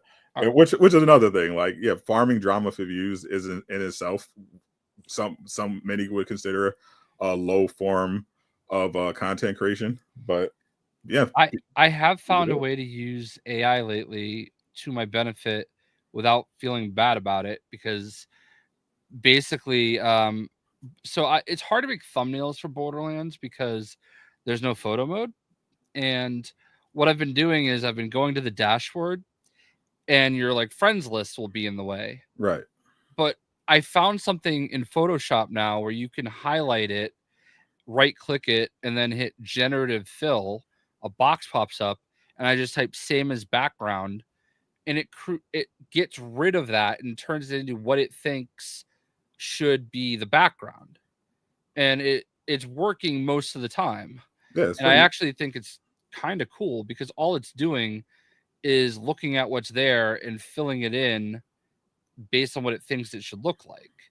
And that's kind of, I mean, they have like this masking tool anyway that sort of does that, but just not as consistently. But yeah. Use AI to write all your profiles on your Tinder accounts? Nah, he doesn't lie. I think a lot of people, if you grew up in the newspaper era, you would understand that headlines are meant to draw interest, and the headline is always going to be not always like completely related to the article itself. It's meant to draw your attention. And or just in general, in the case of YouTube, like you make the titles to you make the title to, at least what I do is I make the title always relevant to the video, what I'm talking about. But yeah, just don't tell them everything that you're going to talk about. Don't have like 100-character title where you're saying. But here's the thing: like, there's like hundreds and thousands of other people that do literally the same thing. Here's the other problem. None of these people actually watch the videos. I mean, you can tell because they'll say things that are just objectively not true. I saw someone saying that this is actually hilarious because everyone here plays Marvel Rivals. Mm-hmm. They highlighted a video that I made breaking down the Daredevil Easter eggs that they threw in the game before the season 4 reveal, where they put in his like actual lore entry, introduced him as Dizon. And they took my video where I'm breaking that down and explaining how they're setting up Daredevil and Angela in season 4. It said he's lying about Daredevil coming to Marvel Rivals. And at that point, everyone who followed Marvel Rivals pretty much suspected that Daredevil was about to hit the game. But that lore entry made it pretty obvious. And then literally like a couple weeks later, literally everything I said came true, even the origins of his powers. But they don't watch the videos. They just lie about what's in the video. Yeah, I don't. Again, I don't want to. I don't mean to like highlight this or whatever and reward the behavior, but I mean, like, a lot of people use AI generated thumbnails, and it's whatever. Literally everyone who covers video games, particularly ones that don't come out, that don't actually have images to use. Yeah, they either because they literally doesn't exist. They'll use fan art or created, literally generated in like different in different programs that usually get them from like Deviant Art. They'll just take them from Deviant Art or any of those other places. They're just drawing arbitrary lines because they're just bad. Well, here's the problem though. Like, all right, so fine, you think it's misleading, and you think that it's passing it off as the real thing from the studio. Number one, you sound like mad that you fell for it, and number two, just don't watch, don't engage. Like, I don't understand why that's so hard. Yeah. And also, like, if you don't like the way somebody like creates their content, like, just ignore them and don't engage with it, because giving them attention and engaging with it is only feeding the algorithm. It's only making it work better. Like, I don't think your thumbnails are fake. I think they're something to base the video off of. You know what I mean? Like, there's no such thing. Like, there are like 6 or 7 static like Wolverine images. Okay. So are you supposed to use the same one every single time? Apparently, yes. Okay. According to them, you're supposed to use the same Wolverine image of Wolverine's back staring at the bar the entire time, over and over again. No variation. This is here's the thing. If you want to have a mature conversation, if you see a video and you click on it and it's not what you expected, and you get butthurt over literally it. Not a single one of you people have ever done this. Like, yeah. you're actually lying. Like, literally not one of you have ever done that. You've not a single one of you. I've challenged some of you, and you've never once been able to point out me lying in a video. Never. Like, we've all done it before. We've all clicked something, we thought it was going to be something we wanted to see, and we've seen it and it wasn't what we expected. And it's like, oh, that sucks. I wasted 3 minutes of my time. And then you just move on and forget about it. Like, actually being upset about it is like to the point where you're doing whatever you're doing here is weird. Like, objectively weird. Yeah, like, this is weird behavior. It's completely weird. Like, I mean, is this one of those situations where we have to have somebody on to talk it out, or like, I mean, I will trust whatever your judgment. I literally have no idea what's happening, but like, I asked the guy who started this, and he refused to come on live. Like, he doesn't want to. Of course. I mean, that's normally how it goes. Have a nice mature conversation. We could talk it out like adults, gentlemen. I'm not like, they will not come on. They don't have the IQ to have like an actual civil discussion. They can only say, you're doing this. They can only speak in buzzwords. They can't articulate.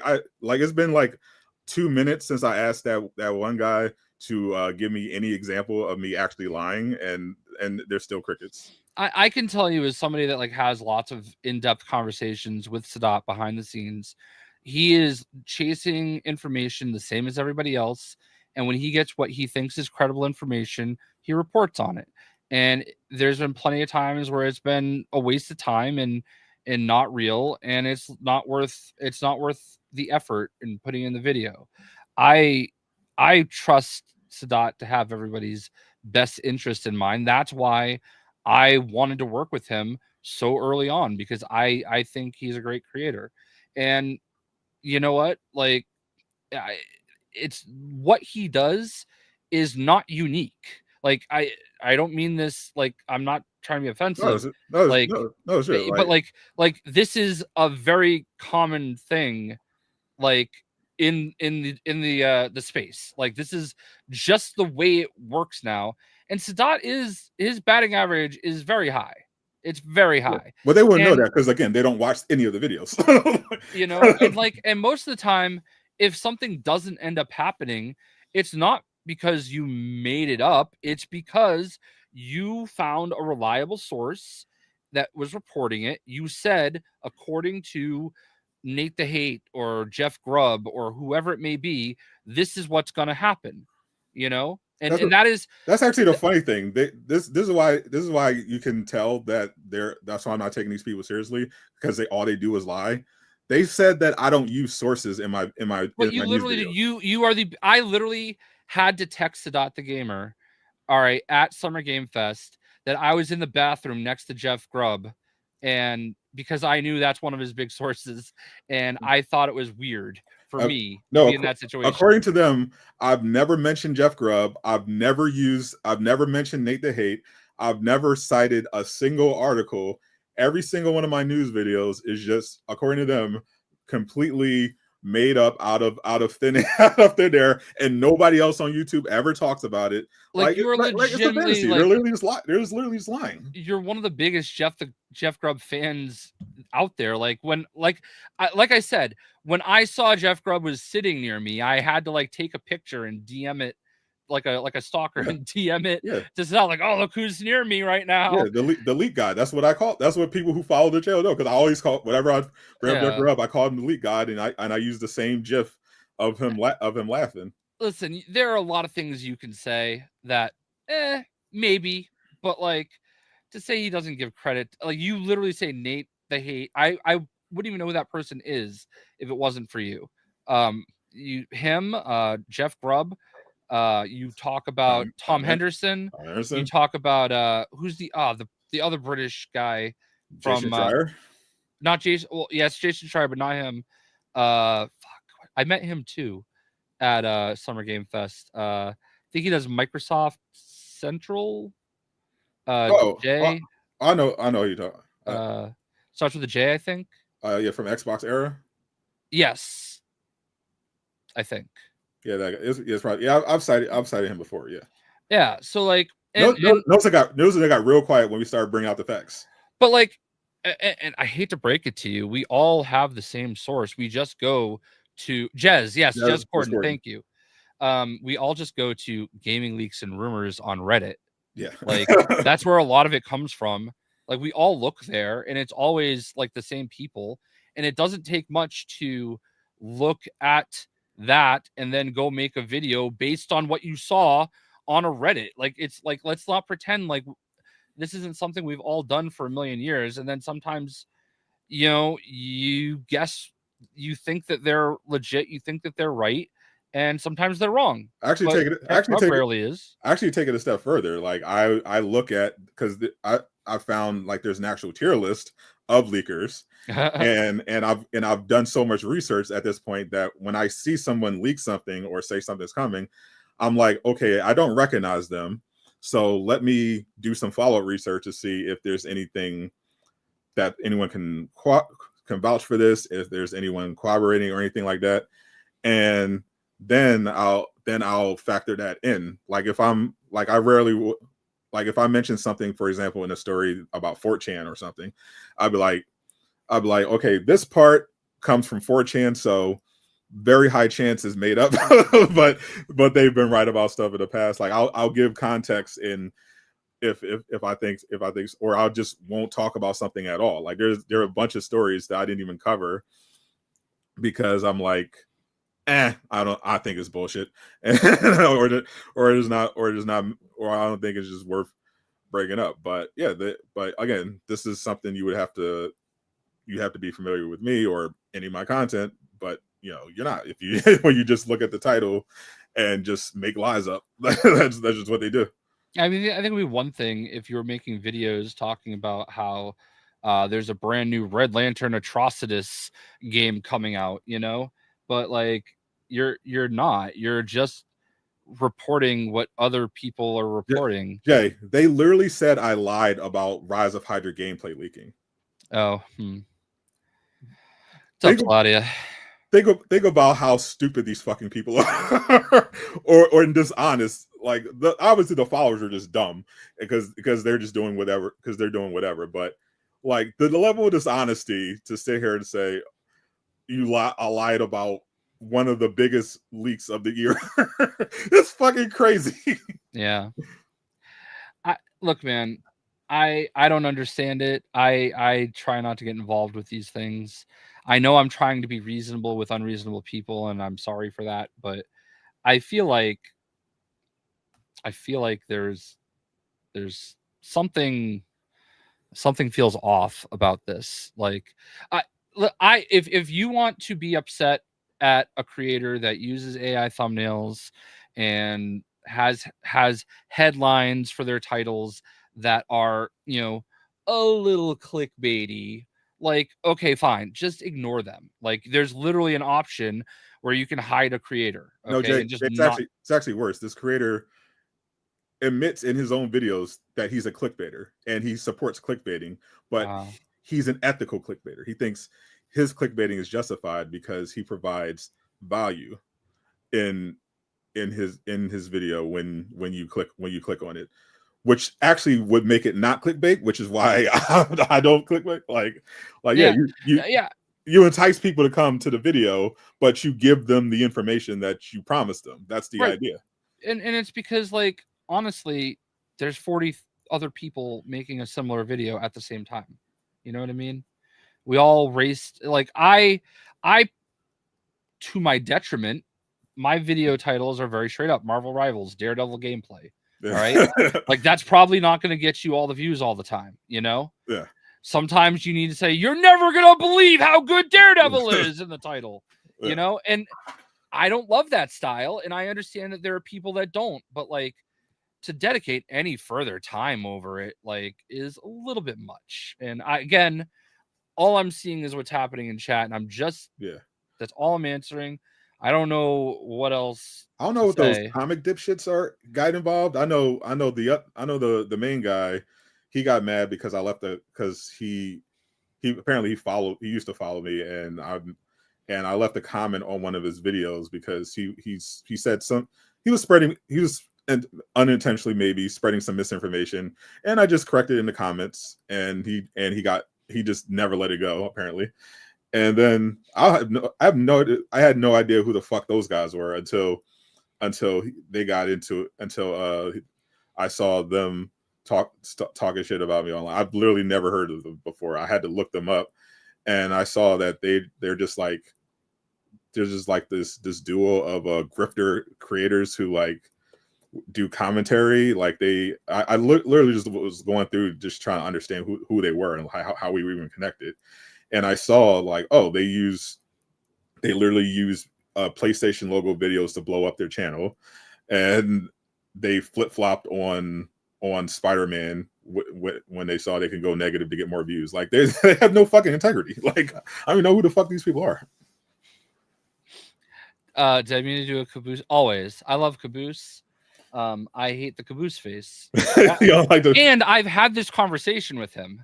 Like, I don't hate the Caboose face. The Caboose face is iconic. Yeah, but like I have a Caboose face image that I use like that I use when I sometimes do a video, right? Like with the Wolverine one, I made a new one that day, and I was like, you know, because that's what happens. Like, for some reason, I didn't mute. I literally asked the guy to bring up the facts, and he went quiet. And notice you aren't muted, and you still haven't said anything. Like, what are you talking about? No, you just ran away as soon as I started talking facts, and now you're coming back. You know, but like Caboose gets criticized for stuff like this too, and like this same guy came at Caboose. Like he made rage bait content coming at Caboose like for no reason. Like Caboose is like literally one of the most genuinely awesome people I've met in this industry. No, Caboose was telling me about this. Like the guy, he even DM'd Caboose to squash it, and then turned around and started talking shit about him on his channel. Yeah, that's seems like the way it goes. But like, yeah, I don't know. I've met Caboose so many times. Like literally, I think this past week was the 7-year anniversary of me meeting Caboose. I didn't know who he was. I just got that was my first big trip after E3, you know. So my first big trip event that I ever got to do. Yeah. FYI, he's still not muted. He's just not talking because he has nothing. He can't address any of the facts. Yeah, but you know, so I got out to this event and I got to do all this cool stuff and for Lego DC Supervillains, and that's where I met Caboose and Uncaged Games and Comic Historian and a few other people. There was actually somebody that I met there, and I don't even remember what their channel is anymore, that I thought I had the best connection. That was my best connection of the weekend. Oh, yeah, I remember. Yeah. And then I got home and like ghosted me. All right. But like, but Caboose and Uncaged, like they've always been super chill, genuine with me, and they're so much younger than me too. So like, but like every time I would see them at an event, and especially that one where I didn't know them at all, they like, it's easy when there's a bunch of people you don't know to just stick with the ones you do, be clicky, and not bring anybody else into it, because everybody's kind of doing their own thing and just trying to have a good time. And they included me, and they didn't have to, and I will never forget that. So like, when I see people try to come after Caboose, like, okay, he's a dude that has his own opinion, all right? And I know that it's sincere, I know that it's genuine. He gets excited, we all get excited, we all have things that we love, I thought. And a lot of people try, like, I'm not going to focus on something I dislike. I do get frustrated, and I will tweet sometimes angrily that like, oh, I'm so mad about this thing that's happening in this game. Yeah. But like, I'm not going to like dedicate any amount of time to making videos about how awful this is. Maybe here and there, like if I really, but I usually do it because it's something I want to love a lot, and I really just need them to understand like why it's frustrating me that they're doing what they're doing. Like I don't know. I just feel like there's a difference between being a fanboy and being genuine and being willing to give constructive criticism, For sure. And I do feel like people miss when a lot of us do that, because we are typically going to only post stuff when we're happy with it, Yeah. I don't know. But like Mortal Kombat, I watched some of Caboose's. He does a Mortal Kombat. He was doing like a Realm of something Mortal Kombat stream with Destroyer. Right. And they would like basically host a bunch of people. They would play each other and that kind of thing. And like, they are big supporters of Mortal Kombat, but they criticize the game during these streams, but people don't see that because they only see like these videos where they're posting the news about something in Mortal Kombat or talking about what's coming out or something like that. Like, I get accused all the time, obviously, of shill, exactly, shilling, but it's like I will not, like, I genuinely feel the way that I do. But when I don't like, all right, Redfall, I don't have my thing with me right now. Redfall is a classic example. I got flown out to play Redfall. I enjoyed what I played. The game came out. I did my first stream, which was a sponsored stream that I did get paid for, and it was the only video I ever made. And instead of like, I'm not going to shit on the game, but I also was very clear that like, hey, this game has issues. I'm not enjoying it, so I'm not going to play it. And I just left it alone at that. You know what I mean? Like, it's ironic because that game is never really held against me. And that's one of the few games I ever had a sponsored stream for, So like, I typically am the worst businessman in the world. I don't, and we've had this conversation on the stream before. I like the sword that I got sent. I'm like, they're like, oh, how much is your rate for for doing an unboxing review video? I'm like, I don't know. Are you going to send me one of those swords? I don't know. That's good enough for me. Like, they're willing to pay me money. And I'm like, no, just send me the sword. Yeah, and you know why I did that? Because I knew that nobody was going to watch the video. And I wasn't going to take money from them. You know what I mean? Because you're an honest man. Yeah. So I don't know, man. I just feel like Lego sending me back. I've never made a single dollar off of a Lego video from either WB or Lego themselves. You know what I mean? Like, I've never done a sponsored Lego video. How about that? Actually surprising. Yeah, but because they know I'm a sucker and I'll just do it. All right, Travis. Have they flown me out to play the game early? Sure. But like, do you think that I'm gonna like sit there to try to get trips out of it? Like, honestly, going to LA is sometimes a burden at this point. Yeah. Oh, definitely. Like, I like take on, I think, what's the first? Wednesday? Wednesday, I think, is the day October 1st, I can post about my Fallout trip. All right. They offered to fly me down there put me in a hotel and do all that, okay? I said, how about this? I'll drive there and I'll drive home if you could just pay for my gas and tolls and parking. And like, you know, I could have had a free trip to New York City where I had all night Tuesday night to do whatever I wanted in the city, and then go to the event, and then have the rest of the day Wednesday to do whatever I wanted in New York City, and then fly home the next day and not have to pay for that, the flight or the hotel.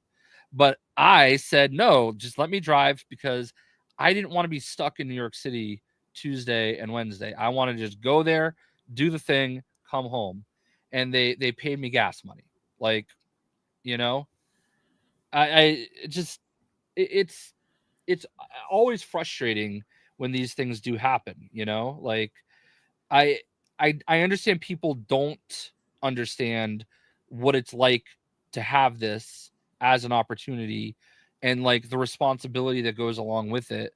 I actually become a million times more critical when I know that eyes are on me, you know? Like, cuz I feel like pressure to make sure that I like am not just glazing everything, you know what I mean? Right. So like, because that's obviously, because look, nobody likes to be called a shill or be called this or that, because you have a genuine feeling and appreciation for what you're saying. Like, I just personally like to focus on the stuff I like. But if you've watched you guys know how much I love Borderlands, right? And if you watch my streams, I've had some of my worst crash outs Oh man. in the history of my 15-year-old channel. Okay, Yes, you have. playing a game and franchise that I love. Okay, like to the point where East would accuse me of crying. Yeah. I was not crying. All right. But like, I don't know, man. I don't understand like the point. I've never been the type of person to like need to say another man's name to get views. So I just don't understand. Well, I guess I mean, for these purposes, you know, obviously I use other characters' names all the time, but Yeah. like, I don't know, when you start getting into the business of using another man's name that's a content creator to try to like push yourself ahead, I feel like you kind of maybe need to take a look in the mirror. And it's fucking cringe and like really low brow content. again, I'm not engaging with any of this. I don't know. This is the first time learning of it. I'm just reacting because Sadat's my friend, like a brother, and I feel this way, and I've become friends with him, and I've professionally looked out for him over the years, and like name dropped him to my contacts and said, this is somebody you want to work with, because I believe in him, because I trust him, and because I think his work is good.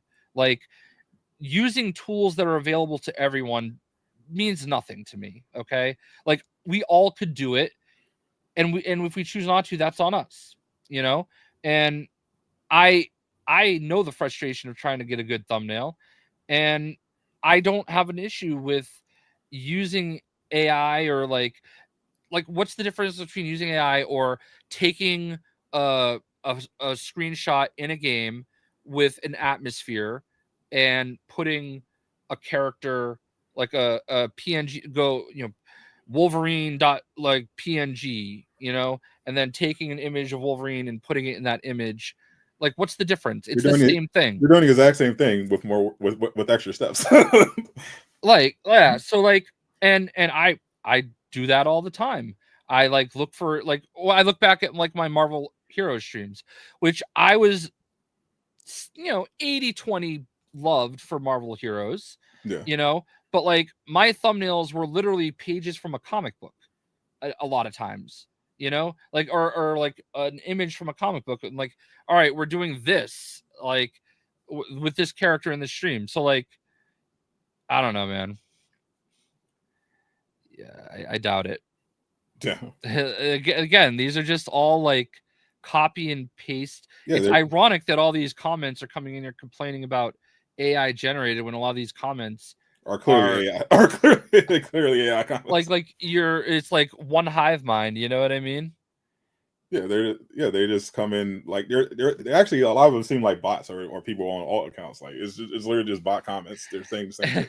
And they're, oh, golly gee, I got him. Yeah, He deleted my comment, or one of the mods did. yeah, it's like cringe. Like, come on, guys. Like that. Notice how the one time when we actually actually address the facts, they just all run away.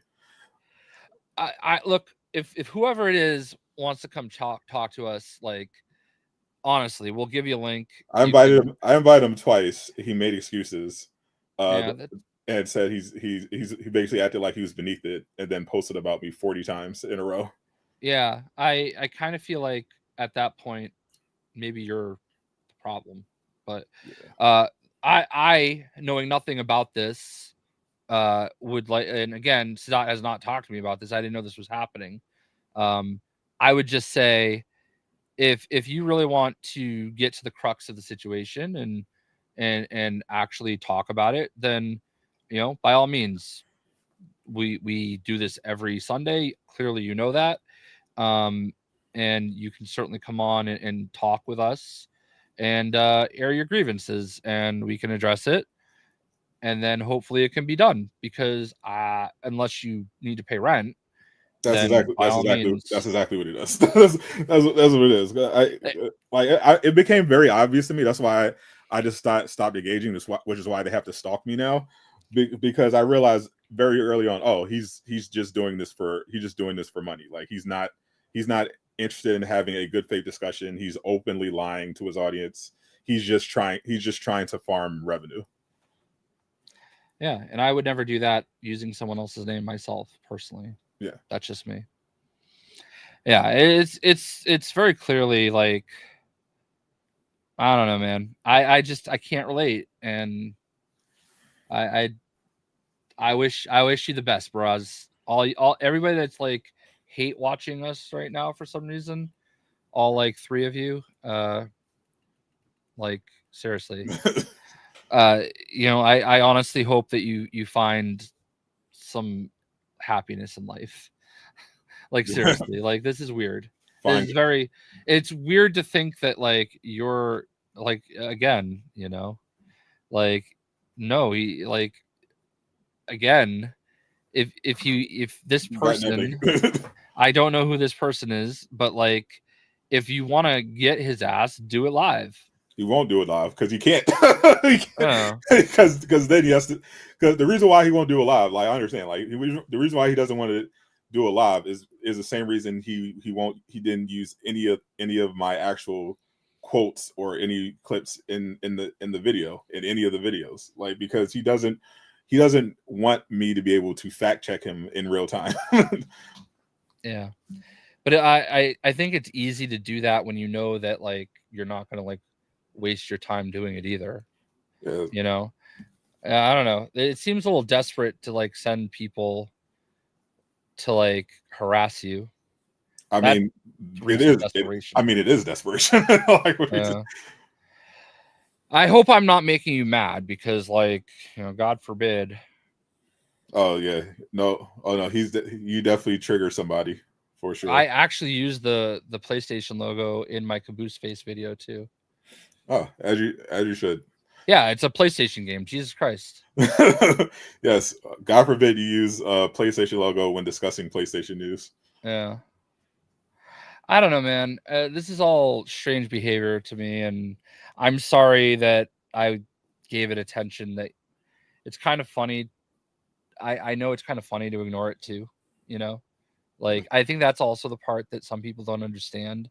Like, it's funny to watch you, like, punch air. Yeah.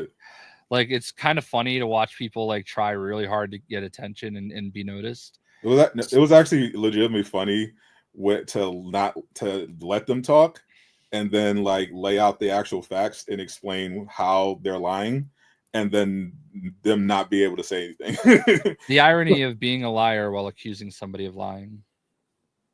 Yeah, like, that's literally what it is. Like, no. Yeah, no. I listen. Again, I've said this many times. It's a don't hate the player, hate the game. And it's it's certainly nothing that you do is unique to you. You know, it's something that tons of people do. It's a resource that is available. I understand why there are people that don't agree with it. I understand why there are people that don't like it. But I mean, at the end of the day, I like scroll through Facebook half the time and I'm like, oh, is this real or is it AI? You know, like, and that's unfortunate. And that's why I just don't trust anything anymore.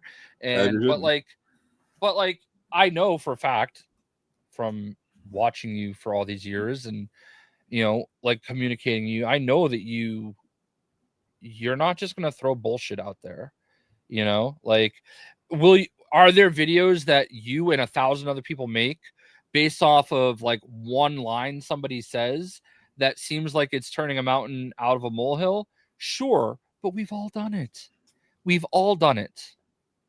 It is what it is. Like, it's hard to get ahead.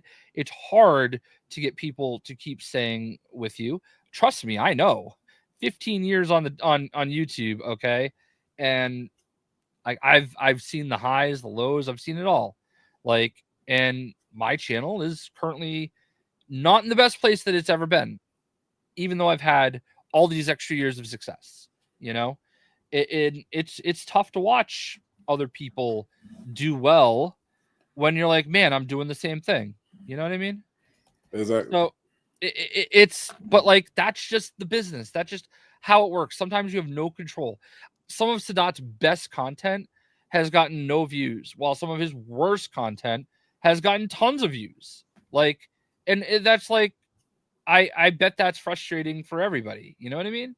Like, that's not a shot at you, by the way. That's like, I know you didn't take it that way, but I'm making it clear. I've literally been in a situation where I spent like all this time just cooking on this video, and then something like, and then I'll make like something like literally like a minute or two long that just gets like 10 times views. Yeah, and that sucks. Like, fuck me, I guess. Yeah, I'll never forget for Lego Star Wars. The first video I put out was how to find all the things that let you unlock like the red bricks and stuff. And that was one of the videos I've worked the hardest on. And it got views. I don't know how many views it's at right now, but like, these are the guys that were in here, by the way, the ones that collab with that guy. That's from their channel. Okay, so those are the same type of titles that you use? And they're doing the caboose face. And they got the PlayStation logo. With the PlayStation logo. Those are the comic lad guys. There's nothing genuine about this. Oh my god, I can't nobody act like that's not genuine. Oh my god, the Spider-Man trailer. Oh my god, I can't believe what I just watched and took a picture of cynically for this thumbnail. Oh my god, I can't believe they didn't use character art from the game. Morbius is not from the game. That looks like AI. Morbius is not his what? I mean, that's probably from Ultimate Alliance 3, but still the same point. I see Daredevil. I don't believe Daredevil was inspired, or Human Torch were Spider-Man 2. What is that background? That looks like the New York background from Spider-Man. Blurred. Look, man, I just don't understand, man. I just You're absolute fucking frauds, bro. It seems like desperation. Like I'm rooting for everybody. All right, I want everybody to be successful. I want everybody to get the views. But like, I don't understand why you're gonna go after somebody else that you don't know for like nonsense. Like, it does kind of feel a little jealous. It's literally they're doing it. And look, I'm not gonna lie, I'm jealous of the views that Sadat gets too. It used to be me, and it's not anymore. Y'all forgot about Wilson. Right. I almost forgot about Morbius. I'm glad I was reminded. No, Travis, and I don't think that was my intention, is like give them attention or feed it or anything. I'm just being genuine. Like, I think this is all advice they need to hear. They won't, but I mean, look, I've been doing this for 15 years. Okay. I'm old. Started my channel in 2010. I've had a lot of success. I've done a lot of great things. I have over 340 million views, and I did it the hard way by making 16,000 videos. Okay. I do everything probably the wrong way. I post too much. I don't stick with the same format all the time, and it is what it is, right? I do this. It's a business. Make no mistake about it. We all want to get views. We all want to like get attention. They clearly do. I mean, so like we all do it. We all do it because we want this. Like this is it's great to be able to sit here and play video games on YouTube and make a living off of it. We all want that, right? So but like the second you start looking at other people and what they're doing and it's not genuine anymore, man. Like I don't look at anybody else. Like I don't look at anything Caboose does or Uncaged does or Sadat does and think to myself, damn, that should be me. Why are they getting all the views and nobody's watching me? You know what I mean? Oh, thank you, Tladi. There you go. Perfect. That's awesome. Welcome to the backstage. But like I understand the thought process that goes into that, though. You know what I mean? But like at the same time, like, come on, like if it's meant to be, it's meant to be.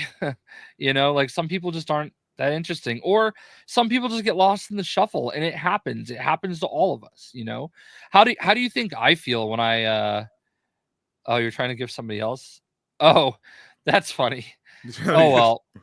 But like, think about me as a literal Lego OG, right? Like when I started doing all my Lego videos, there were not that many people that did that stuff. And now one of the biggest Lego creators going right now is Rugged Eagle. And he's told me that I inspired him to start his channel. And now he's getting all my views, all the views I used to get. And he deserves them because he makes amazing content. Correct. But, you know, I don't know, man. It's just, like, it'd be easy for me to be bitter and just sit there and be like, man, I can't believe everybody's watching his videos and not mine, when all of them know who I am. And, you know, like, but he's a good kid. And at some point, somebody has to carry, nobody, listen, dude, below the knees, I'm Deadpool, okay? Nobody wants to see that. But like, yeah, just imagine like when I was at Gamescom and I saw some of the younger creators that were there, that it was their first trip and they were so excited and they were excited to see me and meet me. Like that was crazy. Like I couldn't help but think, man, like at some point my time's going to be up on YouTube and I'm going to move on to something else in life and it's going to be in their hands and this is good. This is great. You know what I mean? So I don't know. That's just me. No, I think you're I think Jay, you're a genuine OG in this thing. And even if you know things don't always go your way, you've undeniably had an insane legacy on YouTube. And more importantly, I think is the people that you've touched appropriately along the way, with your by being kind and genuine, even when it's not in your best interest. But you know what's funny is like I think about this all the time because there are definitely people that have had like bad experiences with me. Thanks, Eastwood. We'll see you, bud. Like I think about, and I hate to bring this up because like it's one of those things where I usually shut it down, but I think of Travis and his CM Punk story. Like I know that he had a bad experience with CM Punk and he holds it against him. Right. And you know, a lot of people see me and I'm genuinely very positive. I'm genuinely very exciting, but there are people that think I'm a fucking dickhead because they had a bad experience with me. You know what I mean? And like I'm not always perfect. It certainly wasn't in person, but like just online, like I think about it, you know, like sometimes you catch me at a bad time or you're the 40th person to ask the same question and maybe I answer with attitude and they're going to walk away thinking, man, that guy sucks. You know what I mean? And like we all, I don't know, like it's unfortunate part of being a content creator is that you're right. you're or just any public figure in general. You're judged. You're not judged by normal standards of other people. And I say all that not needing to hear any explanation or excuse about that situation. I'm just using it as an example because I know other people. I think Blitzbringer told me once that he didn't have a great interaction with a CM Punk, and I'm like, man, I think you and I are good friend. You know, we're friendly and everything, and you know, we think well of each other. But I'm positive there are people that have come to my streams and I've pissed the fuck off, like because I was having a bad day. You know what I mean? So it is what it is. Yeah, no one's going to be perfect, but we are still expected to. I just don't see the point. I just don't see the point of like targeting somebody. You know what I mean? Like money. Yeah. The same reason you make a thumbnail doing this with the PlayStation logo. Yeah. Money. That's what it all comes down to. But I'm also somebody that, like, for years I wanted to make my content about the content, not about me, you know, and I regret that in a lot of ways because I feel like I get a lot of tourists, you know, on my channel, and like they're just there for what I gave them, and then they're on to the next one, you know. And that's fine if that's what it is. That's fine, but like, I'll be honest with you. Sometimes I see YouTube creators tweet, "Congratulations on 15 years on YouTube" to some of these other creators, and I'm like, "Damn, y'all didn't celebrate my anniversary, and I have 10 times as many views as that creator, you know." But they also probably made like 3% the amount of videos that I made. So, and I don't know if YouTube likes or hates what I do on my channel because, you know, a Lego game comes out, I'm going to get 300 videos out of that. You know what I mean? And that's over a very short period of time. So it's well, we love what you do, Jay, and we look forward to your 300 videos on Legacy of the Dark Knight. Yeah. Well, I hope I can get that many out of it. Maybe I'm gonna try. Maybe might only get to 200 because they had some more characters afterward. I am going to try. Trust me. And I be honest with you, I feel like I lost my fastball. Like, speaking of Blitzbringer, man, I don't know where he's finding all this shit. But like, I'm also the type of person that when I see like someone like Blitzbringer do something, I'm like, oh, well, now I can't make that video. No, you should absolutely make that. You should. Yeah, not. Probably. No, definitely. Definitely. But that's how I think. I'm like, oh, I don't want anybody to think that I like saw him do it, and I'm like, oh, I got to do it too. No, you have to do that. Like, especially like it's normal to share information or have similar stuff, and that's pretty fine. Like I remember one of when we were covering Gotham Knights. I fucking knew it. You chose. Oh, you should choose him over me. It's fine. Pass a couple to me. I love Manny. I remember I watched Caboose video covering Gotham Knights, and he was talking about the new Batman, the comic that showed the Batman suit for the first time, and I was like, oh, I can make a video about that. I just have to like flip it so that I can make it look like his, and it ended up being my biggest video. Yeah. And look, like, we all see people report news and then make our video, you know what I mean? Like, I understand that's again, don't hate the player, hate the game, but like, yeah, it's fine. I feel like I'm not, when I see how great the Lego Batman content like that Blitzbringer is making, and like doing such a great job of driving excitement, I'm like, how come I am not smart enough to find this and do that? And apparently it was the secret weapon Manny, but no, but like, I also feel like, oh, now I can't do that, you know what I mean? That's just me. We hope you totally can, and you should. But yeah, I feel similar. I used to feel similar with no, at least I realized I needed to just carve my own identity, because I would be like, because I watched like Corey Kenshin video, and be like, how the fuck is he this good? I can't do that. And I'd be like, yeah, I'm not gonna. I was like, you know what? I'm not going to try to be Corey Kenshin. I'm just going to be Sadat the Gamer. Yeah. Yeah. I just, I don't know. I do sometimes get in my own head too. But look, I hope, I know it's not going to, I know not all this is going to go in one ear and out the other.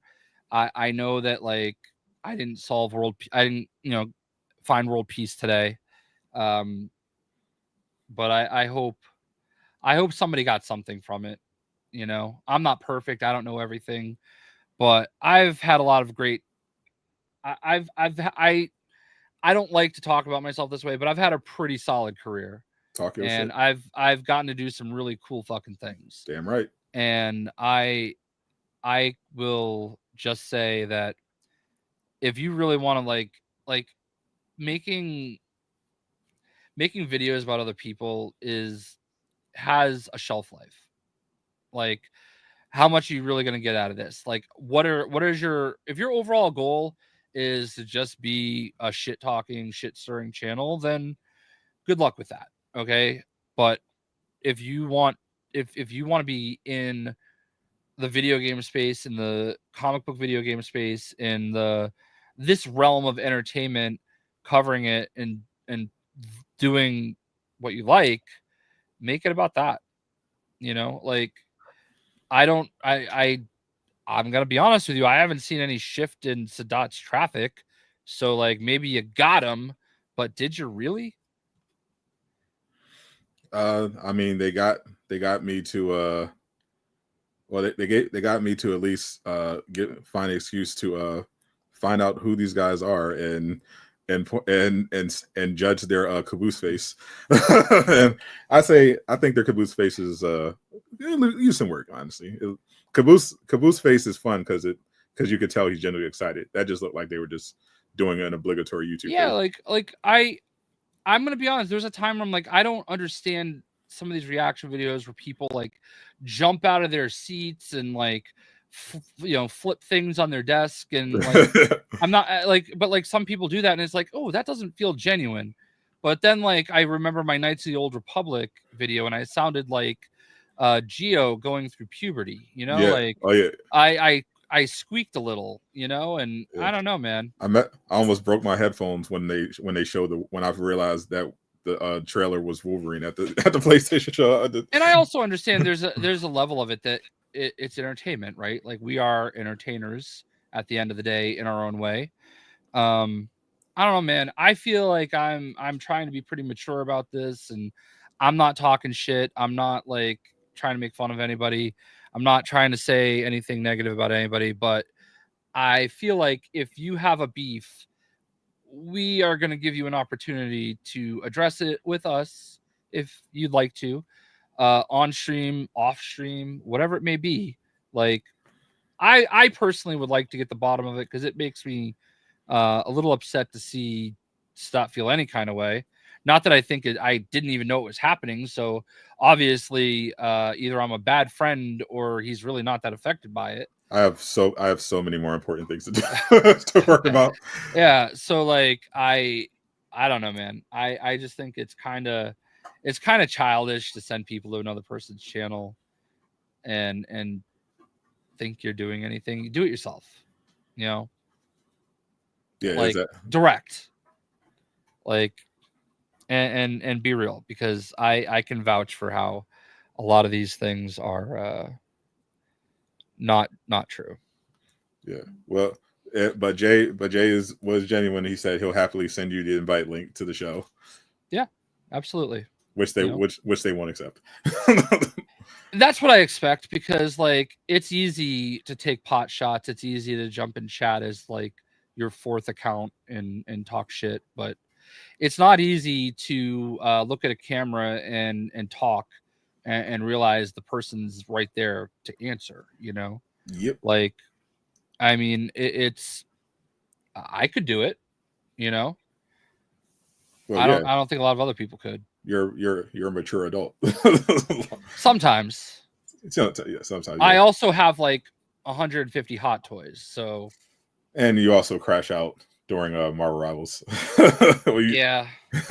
Yeah, I felt really bad the other night because, again, the problem is that I opened my game up, and I let people come in regardless of their skill level.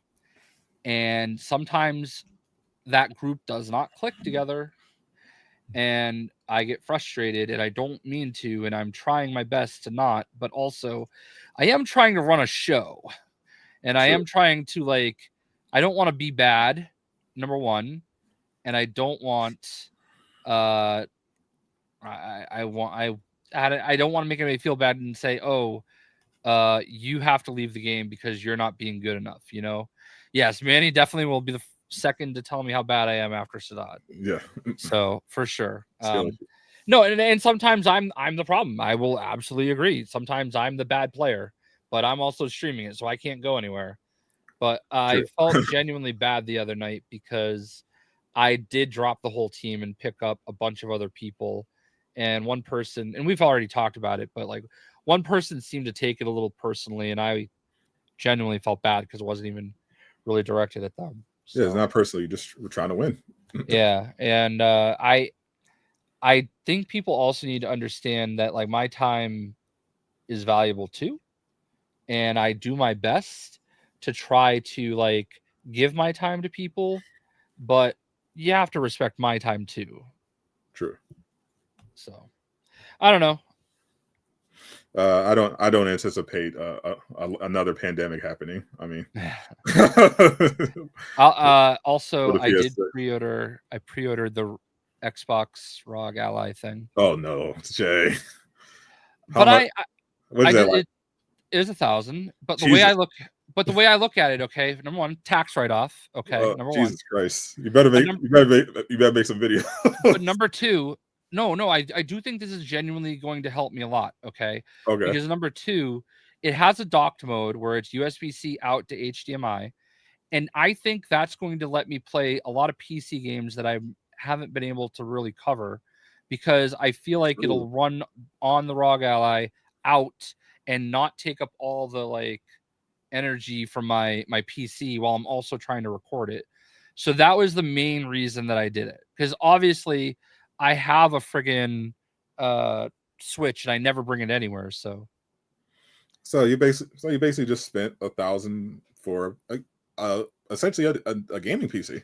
Sort of, yeah.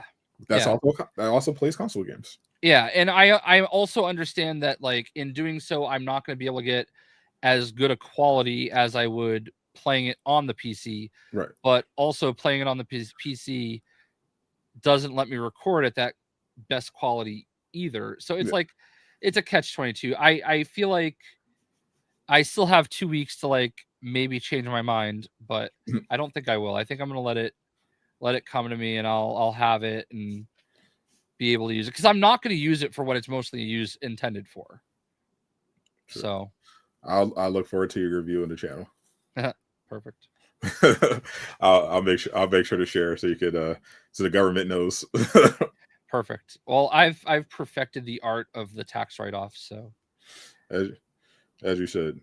Yeah, I don't see why the PS6 would be harder to get than the PS5, unless again there's another pandemic.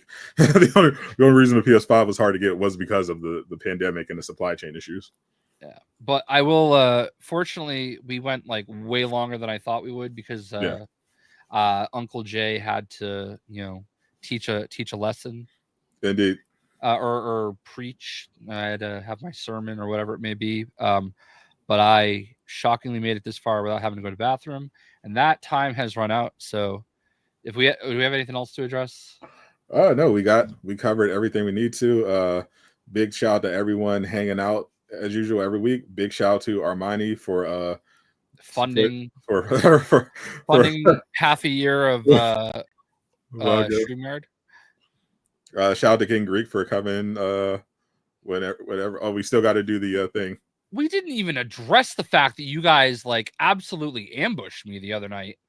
We don't need to address that. So appreciate everyone hanging out. We'll catch you same time next week for the probably I'll see if I can get some Greek here, maybe some Miller to talk a little Daredevil perhaps. That should be a good time, and of course Ghost of Yote, which will have been out already. I'm Sadat the Gamer. I am not Casual Avenger. Zip it up and zip it out.